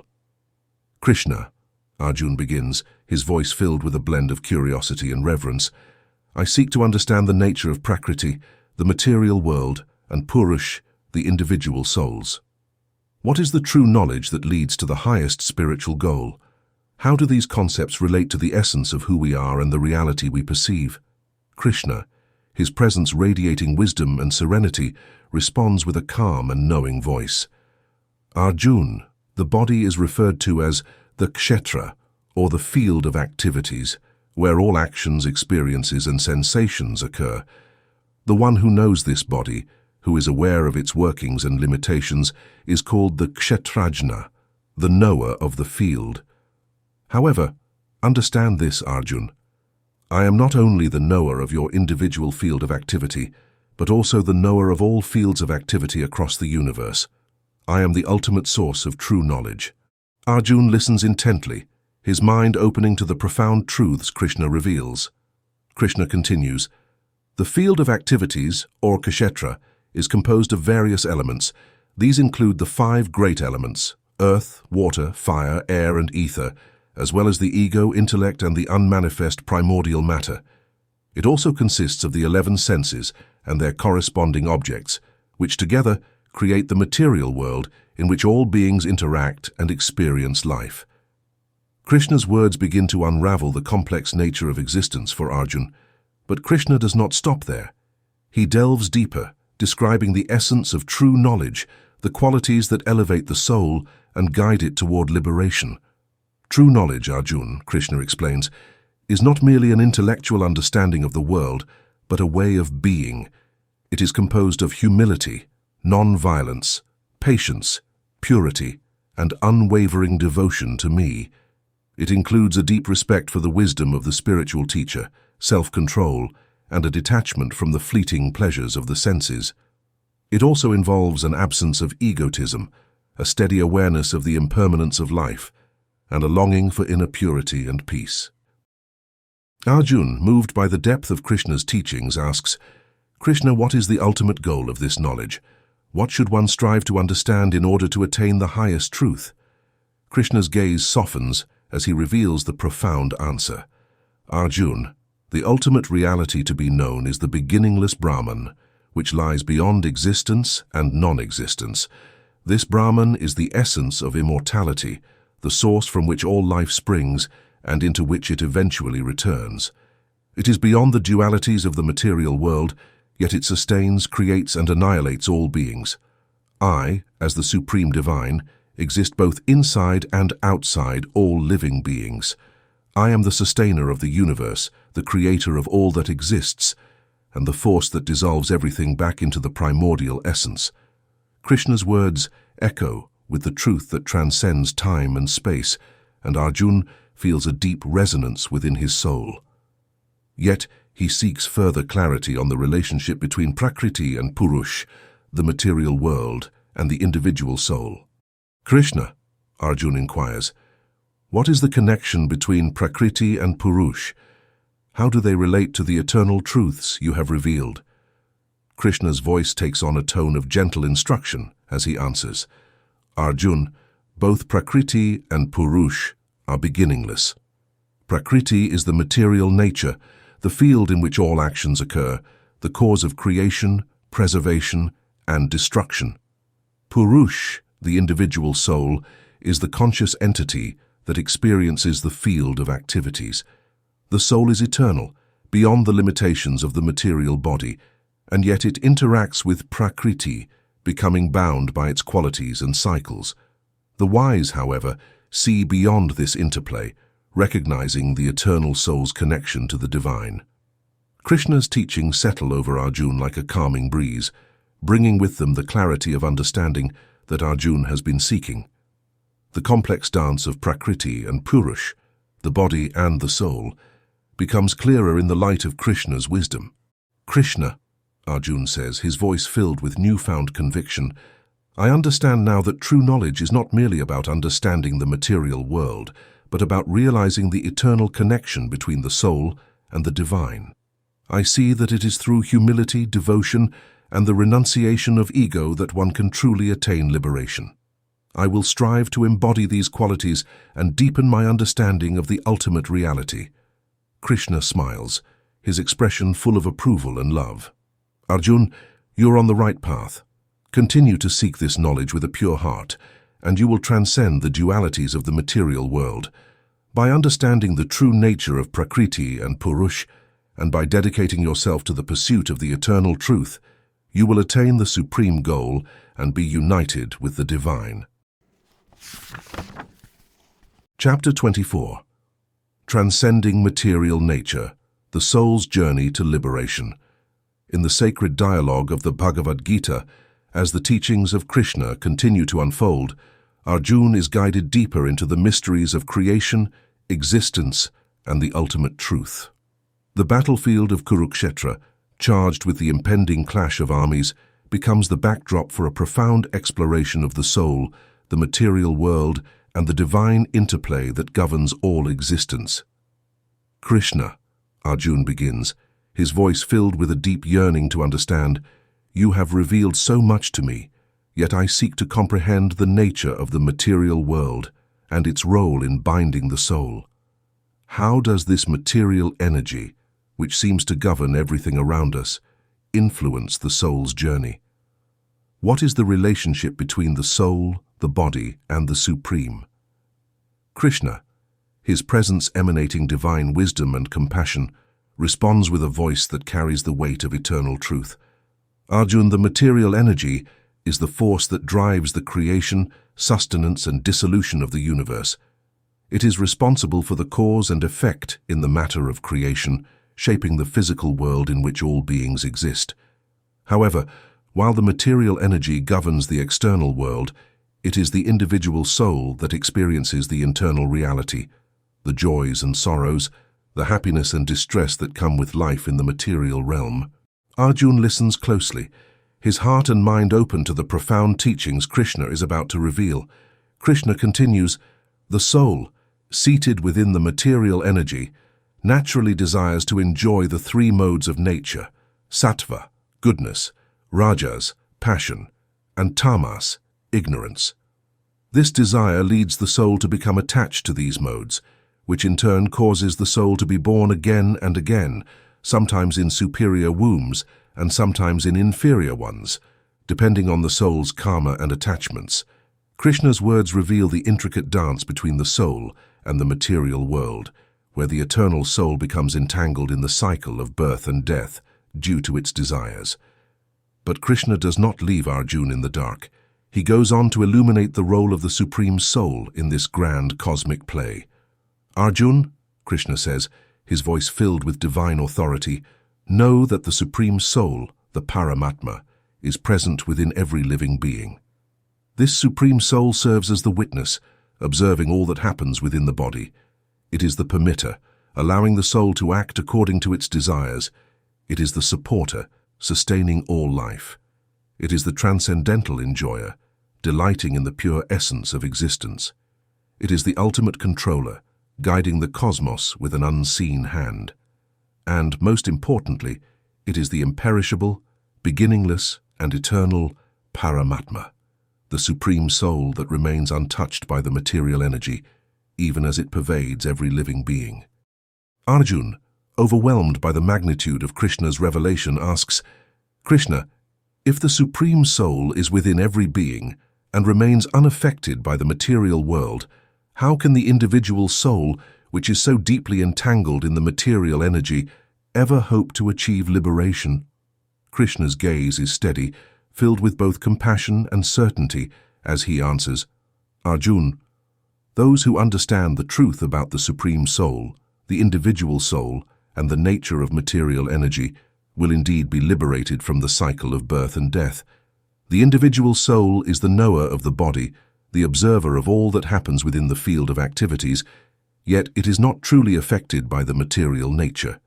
It is eternal, pure, and untouched by the material qualities, even though it is situated within the body. The Supreme Soul, which pervades all existence, neither acts nor is tainted by the material energy. It is beyond all dualities, beyond all attachments. As Krishna speaks, he paints a picture of the divine interplay between the material world and the soul, where the Supreme Soul acts as the seed-giving father, while the material nature serves as the womb for all living beings. He explains how the three modes of material nature, sattva, rajas, and tamas, bind the eternal soul to the perishable body, creating the illusion of separateness and causing the soul to forget its true nature.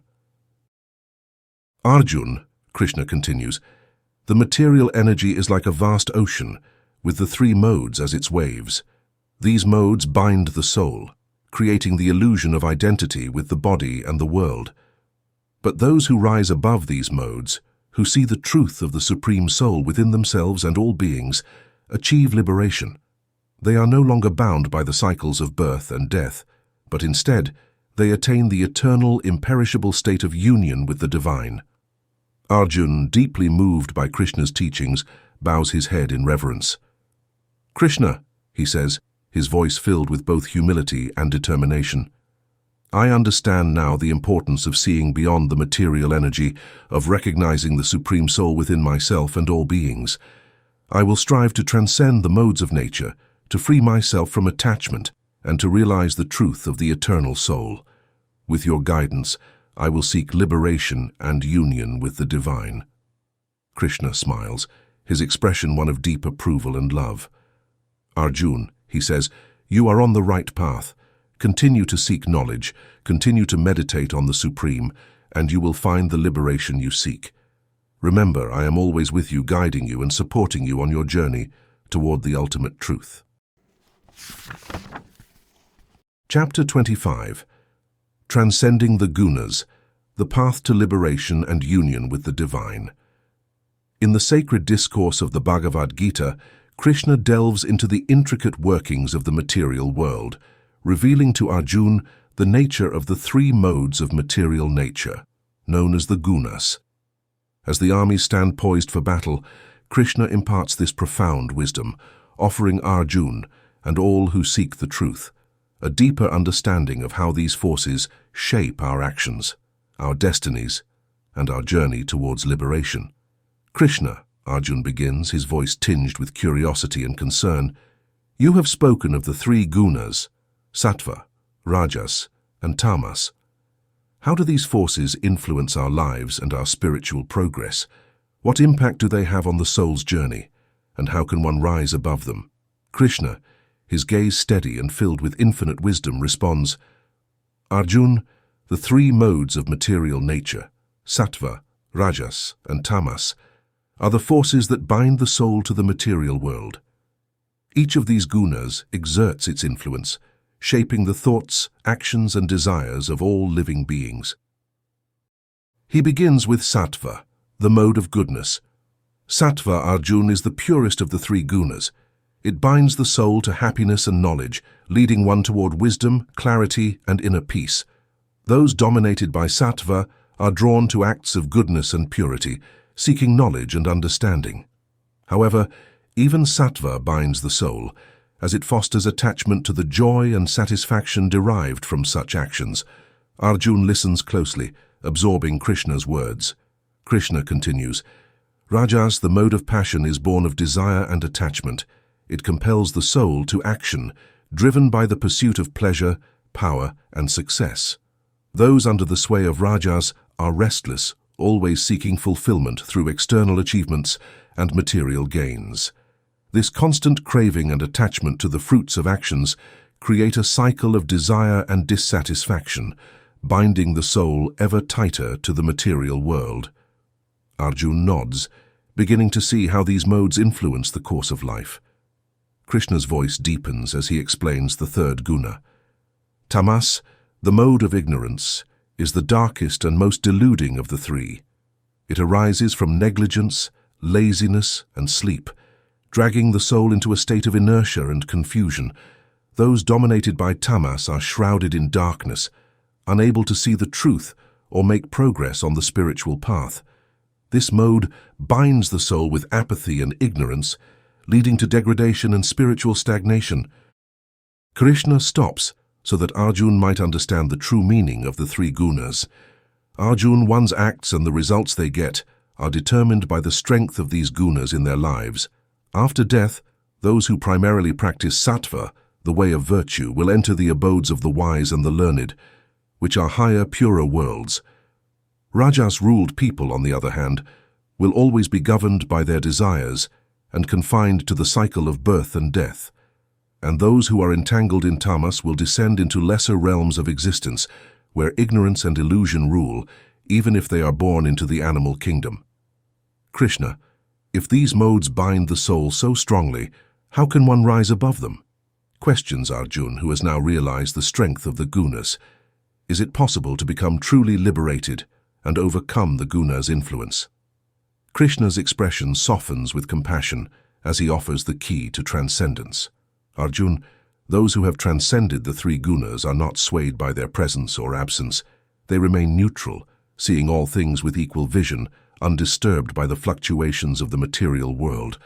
These souls serve the divine with unalloyed devotion, dedicating their actions to the Supreme without attachment to the outcomes. Krishna's words illuminate the path to liberation, guiding Arjun toward a higher understanding. Such souls, Krishna continues, are no longer bound by the gunas. They treat success and failure, pleasure and pain, honor and dishonor with the same calm detachment. Their devotion is pure, untainted by the desires and distractions of the material world. Through this unshakable devotion, they rise above the influence of the Gunas and come to the level of the formless Brahman, the ultimate reality that lies beyond all dualities. Arjun, moved by Krishna's teachings, feels a sense of clarity and purpose dawning within him. "Krishna," he says, his voice filled with determination, "I understand now that to achieve liberation I must rise above the Gunas. I will strive to maintain a steady mind, free from attachment, and serve you with unwavering devotion. Guide me, Krishna, as I walk this path, seeking to transcend the forces that bind me and attain union with the Supreme." Krishna, his gaze filled with love and approval, responds, "Arjun, your resolve is strong and your understanding is clear. Continue on this path, and you will surely transcend the Gunas. With devotion and wisdom you will rise above the material nature and attain the ultimate truth, the formless Brahman, where eternal peace and liberation await." Chapter 26. The Eternal Ashvatth Tree, Understanding the Supreme Divine and the Path to Liberation. In the heart of the Bhagavad Gita, Krishna begins to unfold one of the most profound teachings to Arjun, revealing the mysteries of creation, the nature of the soul, and the path to transcendence. This discourse, known as Purushottam Yoga, takes Arjun deeper into the understanding of the eternal truths that govern existence and the ultimate reality that lies beyond the material world. "Krishna," Arjun begins, his voice filled with reverence and curiosity, "you have guided me through many truths, but I seek to understand the nature of this universe and the path that leads beyond it. How does one find the Supreme, the ultimate source of all that is?" Krishna, his presence serene and radiant, responds with a gentle yet powerful voice. "Arjun, imagine an eternal Ashvatth tree whose roots stretch upwards into the heavens, while its branches extend downward into the material world. This tree is nourished by the three Gunas, Sattva, Rajas, and Tamas, and its leaves are the sacred Vedic hymns. The branches of this tree grow both upward and downward, symbolizing the entanglement of souls in the material world, while the objects of the senses sprout like tender buds, constantly drawing beings into the cycle of desire and attachment." Arjun listens intently, picturing the vast ancient tree that Krishna describes, its roots anchored in the divine, while its branches reach into the ever-changing world below. Krishna continues, his voice resonating with divine authority. "This tree, Arjun, though vast and seemingly eternal, has no real form in this world. It is a reflection of the material existence, ever shifting, ever illusory. To find the true path, you must detach yourself from this tree, cut through the bonds of attachment and desire that tie you to it. Only by doing so can you seek out the Supreme Lord from whom this entire universe originated." Arjun, moved by Krishna's words, asks, "But Krishna, how does one sever these deep roots of attachment? How does one rise above the desire to enjoy the senses and the entanglement in this material world?" Krishna's gaze is filled with compassion as he answers, "Arjun, those who have overcome attachment, who dwell on the self and the Supreme, and who have freed themselves from the desire to indulge in the senses, are the ones who will attain my eternal abode. It is not an easy path, but it is the only way to transcend the material world and reach the ultimate truth. You must focus your mind on me, the Supreme Divine Personality, and let go of the fleeting pleasures of the world." Krishna's teachings begin to illuminate the path to liberation, guiding Arjun toward a higher understanding of the nature of existence. "Understand this, Arjun," Krishna continues, "I am the source of all light and nourishment in the universe. The sun, moon, and fire all derive their light from me. When the embodied soul leaves an old body and takes on a new one, it carries with it the mind and senses, like a breeze carrying the scent of flowers. I am seated in the hearts of all living beings, and it is through my presence that the senses function, that knowledge is gained, and that the soul journeys through life." Arjun's heart swells with awe as he contemplates the magnitude of Krishna's revelation. "Krishna," he asks, "how can one come to know you as the Supreme Divine Personality? What is the nature of those who have attained this knowledge?" Krishna's voice deepens with the weight of eternal truth as he answers, Arjun, there are two kinds of beings in creation, the perishable and the imperishable. The perishable are all beings within the material realm, subject to birth, decay, and death. The imperishable are the liberated souls, those who have transcended the material world and are no longer bound by its limitations. But beyond both the perishable and the imperishable is me, the Supreme Divine Personality. I am transcendental to both the material world of matter and the imperishable soul.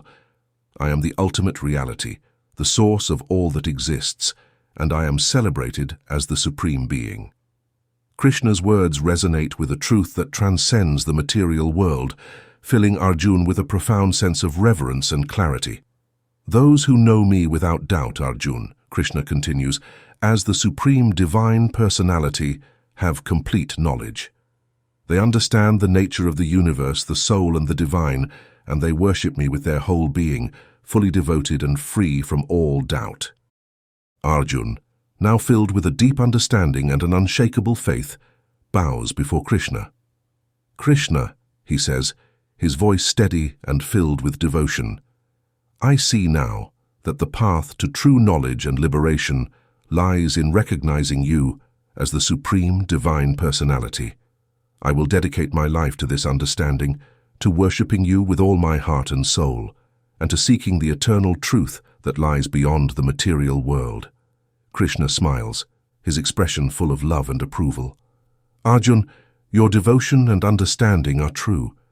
Continue on this path, and you will transcend the material world, cutting through the roots of the Ashvatth tree and find your way to my eternal abode, where you will be united with the Supreme forever. Chapter 27. Divine and Demoniac Natures, the Path to Liberation and the Consequences of Darkness. In the hallowed dialogue of the Bhagavad Gita, Krishna turns his attention to a crucial distinction that defines the paths to liberation and bondage. As Arjun listens with unwavering focus, Krishna begins to reveal the nature of divine and demoniac qualities, shedding light on the virtues that elevate the soul and the vices that lead to spiritual downfall. Krishna, Arjun inquires, his voice filled with a deep desire to understand, you have spoken of many paths and truths, but how can one discern the qualities that lead to liberation from those that bind the soul in the cycle of birth and death? What are the characteristics of those who walk the righteous path compared to those who stray into darkness? Krishna, his presence radiant with divine authority, begins to explain with a voice both compassionate and firm. Arjun, the qualities that lead to liberation are the divine qualities, born of a pure heart and a clear mind. These virtues are described in the Vedic scriptures and are the foundation of a life dedicated to spiritual growth and righteousness. He lists these qualities, each word resonating with the essence of truth. Fearlessness, purity of mind, steadfastness in spiritual knowledge and practice, charity, self-control, sacrifice, study of the scriptures, austerity and straightforwardness. These are the virtues of the divine nature. They include non-violence, truthfulness, absence of anger, renunciation, tranquility, aversion to fault-finding, compassion, absence of greed, gentleness, modesty, absence of envy, and forgiveness. Those who cultivate these qualities are walking the path of liberation, leading their souls closer to the divine and ultimately to freedom from the cycle of birth and death. Arjun, absorbing these profound teachings, feels a sense of clarity and purpose. Krishna, he asks, what of those who do not follow these virtues? What are the consequences of living a life devoid of these divine qualities? Krishna's gaze turns solemn as he describes the demoniac nature. Arjun, those who possess the demoniac qualities are bound by ignorance and falsehood, hypocrisy, arrogance, conceit, anger, harshness, and ignorance. These are the traits of those who are driven by darkness. They lack the understanding of proper actions, and their lives are devoid of purity, good conduct, and truthfulness. Such individuals deny the existence of the absolute truth, the moral order, and even God himself. As Krishna speaks, his words reveal the stark contrast between the paths of light and darkness. Those with a demoniac nature are driven by endless desires, anxieties, and the pursuit of material pleasures. They see the world as chaotic, without any higher purpose or divine order. Their minds are consumed by greed, and they engage in actions that lead to their own destruction and the suffering of others. They are trapped in the bondage of their own making, spiraling deeper into darkness with every step they take. Arjun, troubled by this revelation, asks, "Krishna, what becomes of those who are ensnared by these demoniac qualities? Is there no hope for them to find redemption?" Krishna's voice softens with a note of compassion, yet remains firm in the truth. "Arjun, those who embrace the demoniac nature walk a perilous path. They are reborn again and again in lower forms of life, trapped in the cycle of birth and death, unable to break free from their bondage. They lack the insight to see the consequences of their actions, and their lives are marked by suffering and delusion. However, even for those bound by darkness, there is always a glimmer of hope. If they turn their hearts toward the light, if they seek to understand the divine truth and renounce their destructive ways, they too can find redemption." Krishna pauses, allowing his words to settle in Arjun's heart before continuing. "The choice, Arjun, lies within each soul. Those who cultivate divine qualities, who live with righteousness, and who dedicate their lives to the service of the divine, will rise above the material world and attain liberation. But those who give in to the demoniac qualities will remain ensnared in the material world, bound by their desires and illusions." Arjun, his heart now filled with both understanding and determination, says, "Krishna, I see now the importance of cultivating divine qualities and avoiding the path of darkness. I will strive to embody the virtues you have described, to live a life of righteousness and devotion, and to help others do the same. With your guidance, I will walk the path of light, leading my soul closer to liberation." Krishna, his expression full of approval and love, responds, "Arjun, your resolve is true, and your heart is in the right place. Continue on this path, and you will find the peace and liberation you seek. Remember, I am always with you, guiding you and supporting you as you cultivate the divine qualities within yourself. Through your devotion and dedication, you will rise above the material world and come to know the supreme truth." Chapter 28. Faith and its Influence. Understanding the three modes of nature. In the profound dialogue of the Bhagavad Gita, as the teachings of Krishna continue to illuminate the path of spiritual wisdom, Arjun's curiosity deepens. He seeks to understand the nature of faith, particularly for those who may not strictly adhere to scriptural injunctions, yet hold their own beliefs. What follows is a discussion that delves into the very essence of human nature, faith, and the consequences of our actions.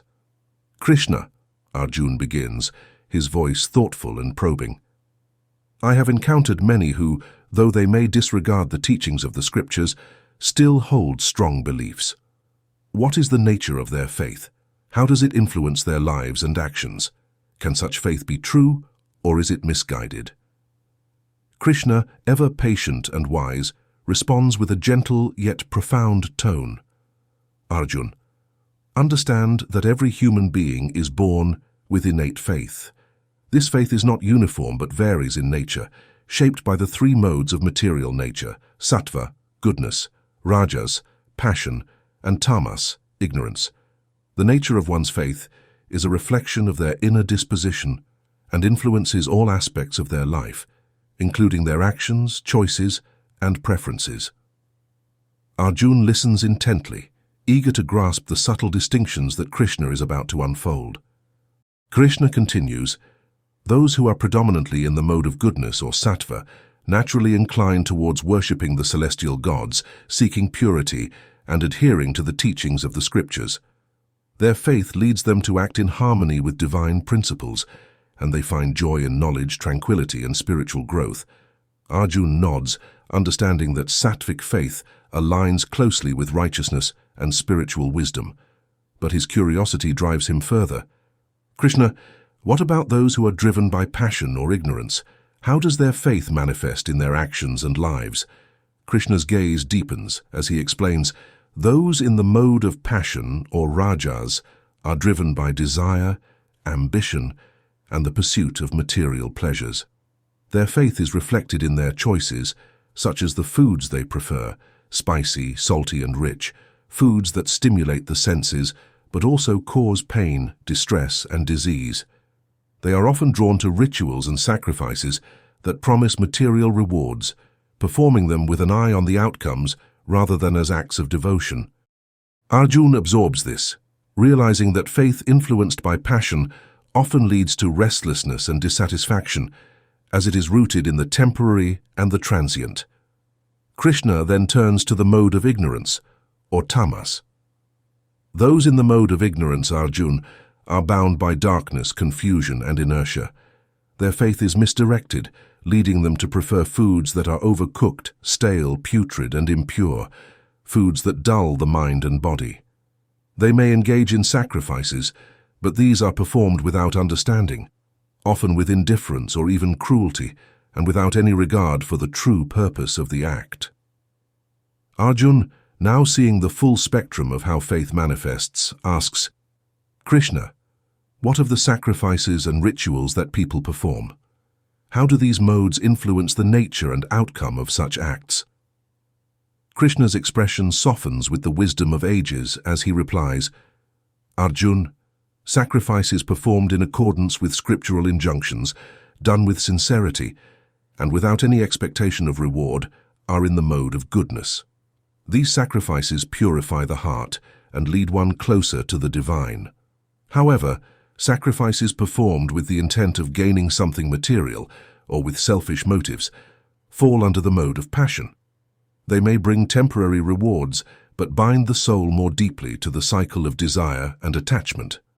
Krishna waits for Arjun to completely understand the ramifications of his actions before moving on. Even worse, the sacrifices are made in a state of ignorance, devoid of any regard, faith, or comprehension. Such deeds have little spiritual value, are frequently hurtful, and are hollow. Rather, they merely serve to increase the soul's immersion in ignorance's blackness. Inspired by the lucidity of Krishna's teachings, Arjun muses on the essence of religion and the significance of conducting oneself in accordance with the greatest ideals. Krishna, he declares, his conviction evident in his voice, I realize that faith is a strong force that influences all part of our life. Believing alone is insufficient. One must make sure their faith is grounded in morality and pointed toward the divine. I shall endeavor to follow the will of God, practice sattvic faith, and carry out my responsibilities with honesty. With compassion and acceptance in his eyes, Krishna smiles. Arjun, you understand well. Never forget that your religion dictates the kind of route you take. Select the straight path of virtue. Allow wisdom to lead your faith, and emancipation will come of its own accord. You will be able to overcome the effects of ignorance and passion in this way, and you will find contentment and serenity in serving the holy. Chapter 29. Austerity, Charity and Renunciation, the Path to Purity and Divine Union. In the unfolding teachings of the Bhagavad Gita, Krishna continues to guide Arjun through the intricate paths of spiritual discipline and wisdom. As the dialogue deepens, Krishna delves into the profound concepts of austerity, charity, and renunciation, illuminating their significance and the different forms they take under the influence of the three modes of material nature, goodness, passion, and ignorance. Krishna, Arjun begins, his voice filled with earnest curiosity. You have spoken of the importance of discipline and self-control, but I wish to understand more about the practice of austerities. How do these practices differ when influenced by the different modes of nature, and how can one ensure that their actions are truly virtuous? Krishna, his voice filled with the calm authority of divine wisdom, begins to explain, Arjun, austerities are a vital part of spiritual practice, purifying the body, speech, and mind. However, like all actions, their nature and impact depend on the mode under which they are performed. He starts by describing the austerities of the body. Austerities of the body, Arjun, are achieved through practices that uphold cleanliness, simplicity, celibacy, and non-violence. These physical disciplines, when performed with sincerity and without expectation of reward, are in the mode of goodness. They elevate the soul and bring one closer to the divine. Arjun listens intently as Krishna continues to unravel the layers of austerity, moving on to the austerities of speech. The austerities of speech involve using words that are truthful, inoffensive, and beneficial to others. Regular recitation of the Vedic scriptures is also considered an austerity of speech. These practices, rooted in truth and compassion, reflect the mode of goodness, guiding the soul toward righteousness. Krishna then touches on the austerities of the mind. Mental austerities include serenity of thought, gentleness, silence, self-control, and purity of purpose. When the mind is disciplined in this way, free from selfish desires and filled with noble intentions, it aligns with the mode of goodness, fostering inner peace and spiritual growth. Arjun, grasping the essence of these teachings, asks, Krishna, what of those who perform austerities with different intentions? How do these practices manifest under the modes of passion and ignorance? Krishna's gaze deepens as he addresses this critical question.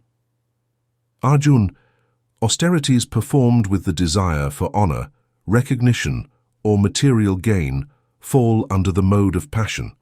Though these actions may appear virtuous on the surface, they are tainted by selfish motives and do not lead to true spiritual progress. They bind the soul to the cycle of desire and attachment rather than freeing it.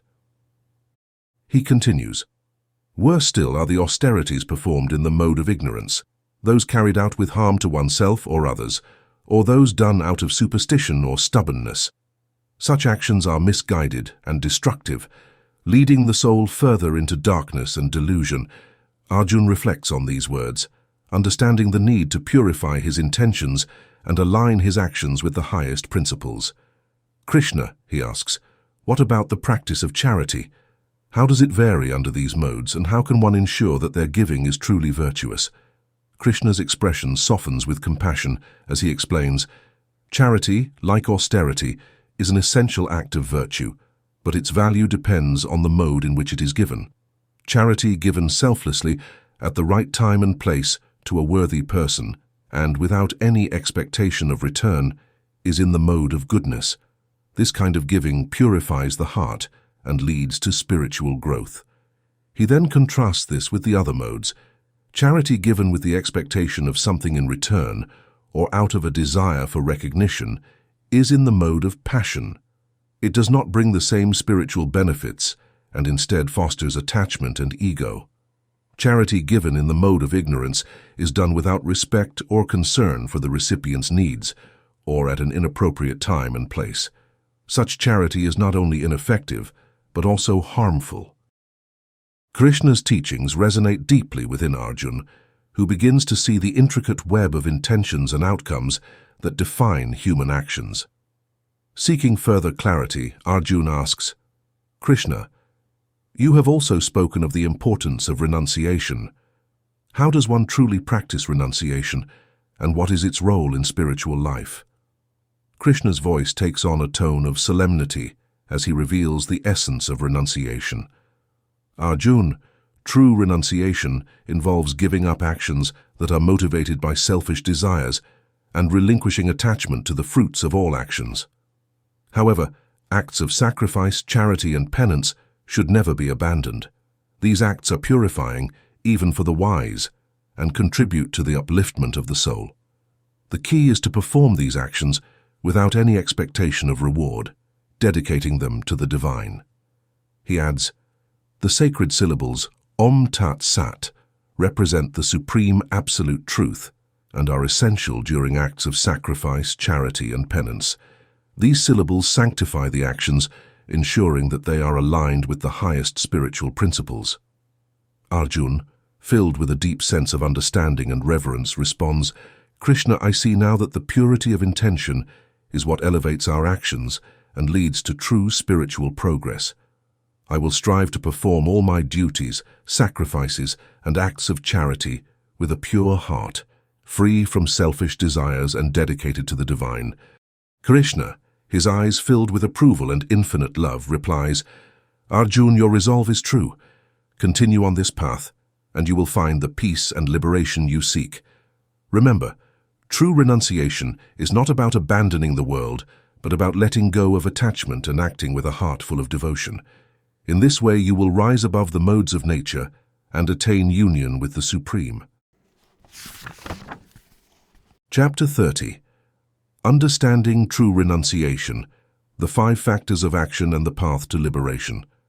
In the sacred dialogue of the Bhagavad Gita, Krishna continues to guide Arjun through the profound complexities of life and action, delving into the nature of renunciation, the factors that contribute to action, and the subtle distinctions that define how these actions bind or liberate the soul.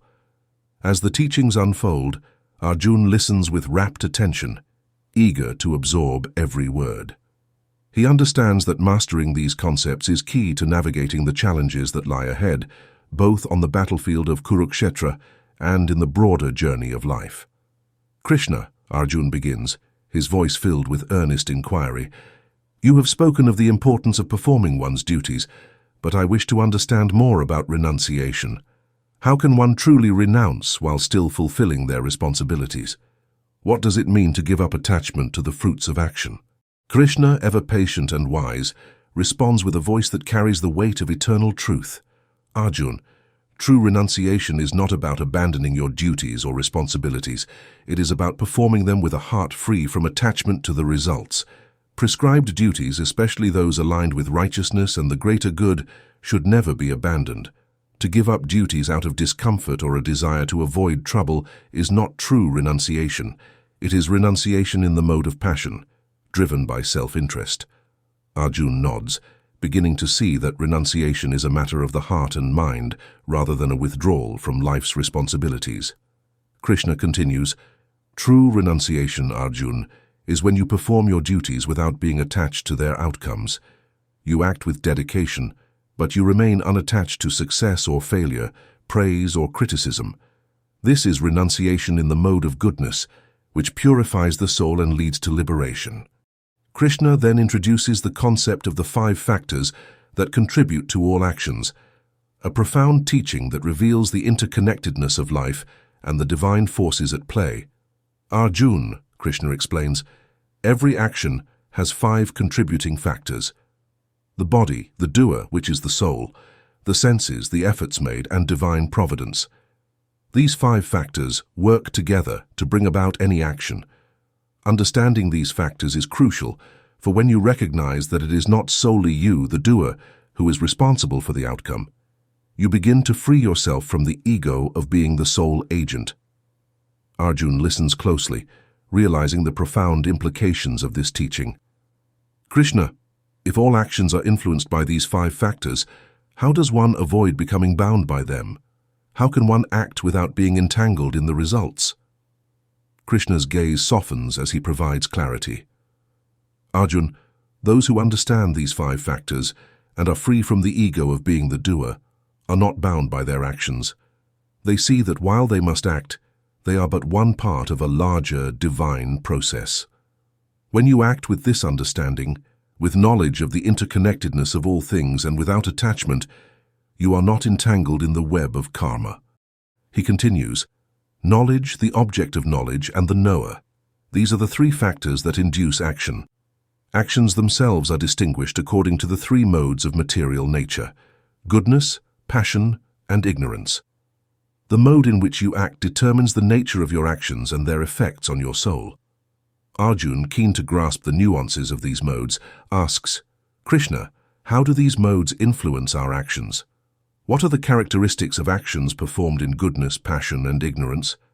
Krishna, his voice resonating with the wisdom of ages, replies, Arjun, actions in the mode of goodness are characterized by seeing one undivided reality within all living beings. Those who act in goodness perform their duties according to scriptural injunctions, with purity of heart and mind. They are free from attachment and desire for rewards, seeing the unity and diversity and acting for the welfare of all. He contrasts this with the mode of passion. Actions in the mode of passion, however, are driven by selfish desire and the pursuit of personal gain. Those who act in this mode see the world as a collection of separate, unconnected entities, and their actions are influenced by the dualities of joy and sorrow. They are deeply attached to the fruits of their actions, which binds them to the cycle of birth and death. Krishna's tone grows more serious as he describes the mode of ignorance. Arjun, actions performed in the mode of ignorance are the most destructive. These actions are undertaken out of delusion, without understanding the consequences, and often result in harm to oneself and others. Those who act in ignorance are engrossed in a fragmented concept of reality, disregarding loss, injury, and the greater good. Arjun, reflecting on these teachings, begins to see the profound responsibility that comes with understanding and choosing how to act. "Krishna," he says, his voice filled with determination, "I understand now that the true path lies in performing my duties with knowledge and detachment, guided by the principles of goodness. I will strive to act without attachment, seeing the unity in all things and dedicating my actions to the divine." Krishna, his expression full of approval and love, responds, "Arjun, your resolve is noble and true. By acting in the mode of goodness, free from attachment, and with a heart dedicated to the Supreme, you will transcend the dualities of this world and move closer to liberation. Remember, true renunciation is not the abandonment of action, but the relinquishment of attachment to the fruits of action. In this way, you will achieve the highest knowledge and fulfill your Dharma." Chapter 31. Duty and Happiness. Navigating the Three Modes of Nature. As the wisdom of the Bhagavad Gita gradually reveals itself, Krishna continues to mentor Arjun through the maze of obstacles that life presents, providing profound understandings of responsibility, happiness, and the workings of the three modes of material nature: ignorance, passion, and goodness. Arjun finds these lessons to be a guiding light as the Kurukshetra battle approaches, assisting him in navigating the intricate relationship between action and spiritual development. Arjun starts, "Krishna," his voice reflective, "you have talked about duty and the significance of carrying out one's responsibilities, but how do these obligations connect to the laws of nature? When the journey is so onerous, how can one find true happiness in carrying out their duties?" Krishna answers with a compassionate voice, constantly understanding and patient. "Goodness, desire, and ignorance are the three aspects of nature that have a great influence on the tasks you do and the happiness you pursue, Arjun. Your actions, as well as how you perceive right and wrong and what constitutes happiness, are all influenced by these modes." He begins by explaining the nature of the intellect and willpower. "Arjun, the intellect can sometimes become confused, leading you to make incorrect distinctions between what is right and what is wrong. This confusion often stems from being under the sway of the lower modes of nature. To overcome this, you must develop steadfast willpower, rooted in the mode of goodness, which will guide you to discern the truth and act according to righteousness." Arjun listens closely, recognizing the importance of cultivating a clear and disciplined mind. Krishna continues, shifting the focus to the concept of happiness. "There are three types of happiness, Arjun, each corresponding to the three modes of nature. Happiness in the mode of goodness is like a bitter medicine. It is initially unpleasant, requiring discipline, effort, and self-restraint. But in the end, it leads to self-knowledge, enlightenment, and true inner peace. This is the happiness that comes from understanding and realizing the self beyond the temporary pleasures of the world." Arjun nods, understanding that true happiness often requires sacrifice and perseverance.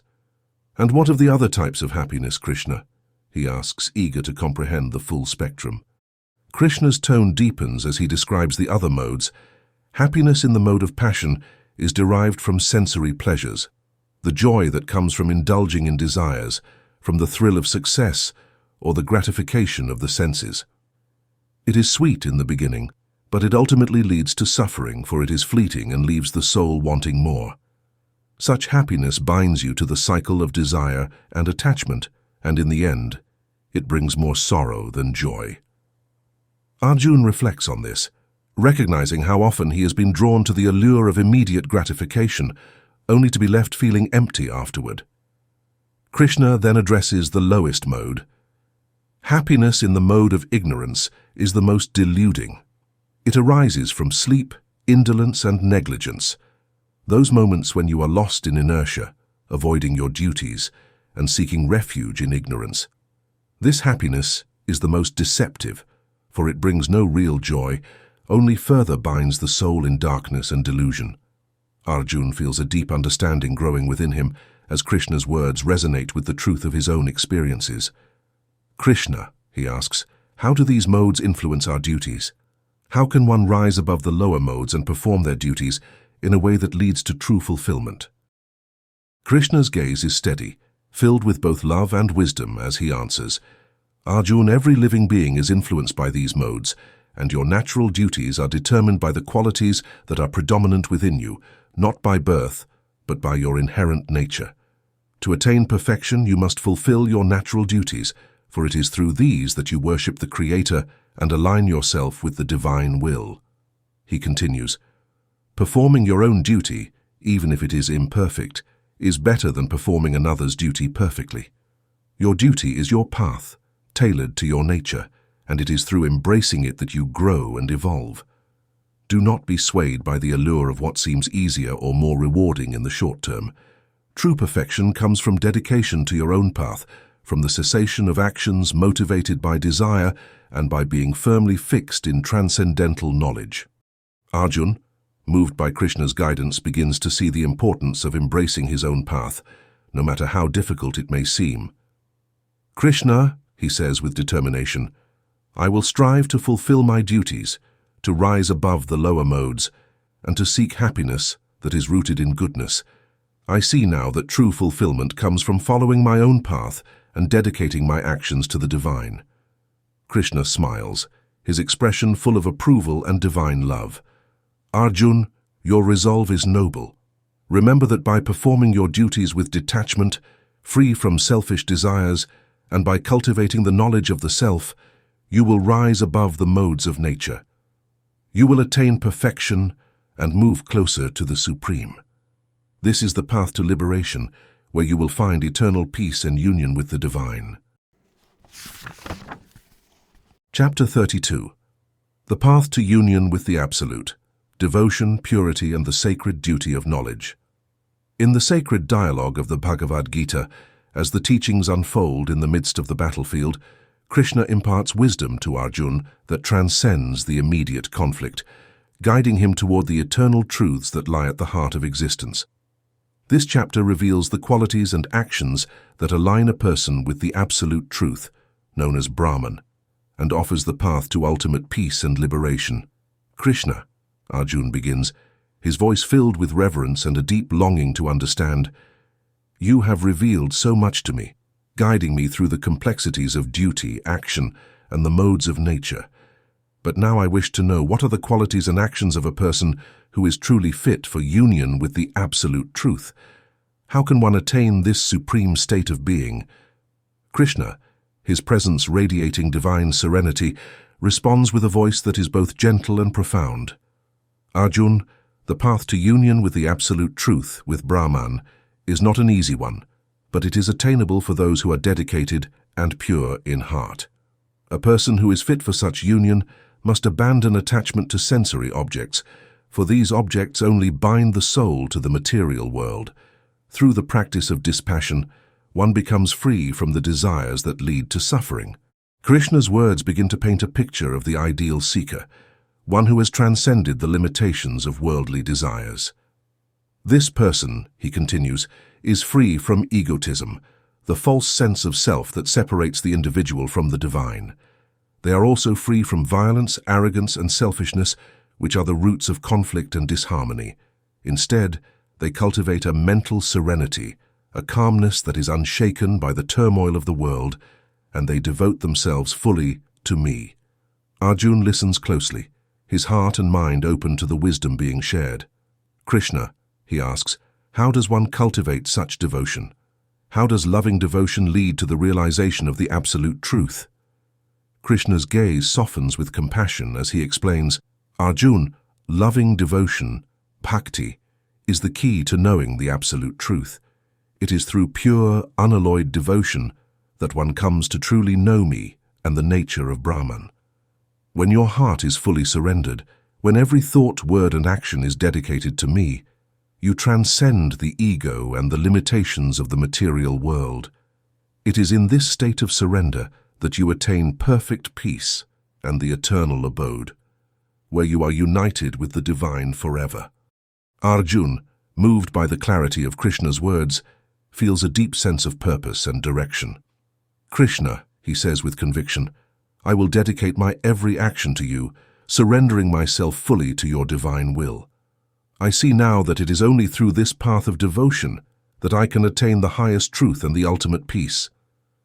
Krishna smiles, his expression full of love and approval. "Arjun, your resolve is true. Remember that those who surrender to me, dedicating their every activity to my service, will indeed attain the supreme state of being. They will rise above the illusions of the world and find eternal refuge in my presence." Krishna then shifts his tone, offering a solemn warning. "However, Arjun, this knowledge I have shared with you is sacred. It is not to be spoken to those who are not austere, who are not devoted, or who are closed to spiritual understanding. This wisdom is for those who are ready to receive it, for those who have the purity of heart and mind to understand its depth and significance." He continues, emphasizing the importance of this teaching.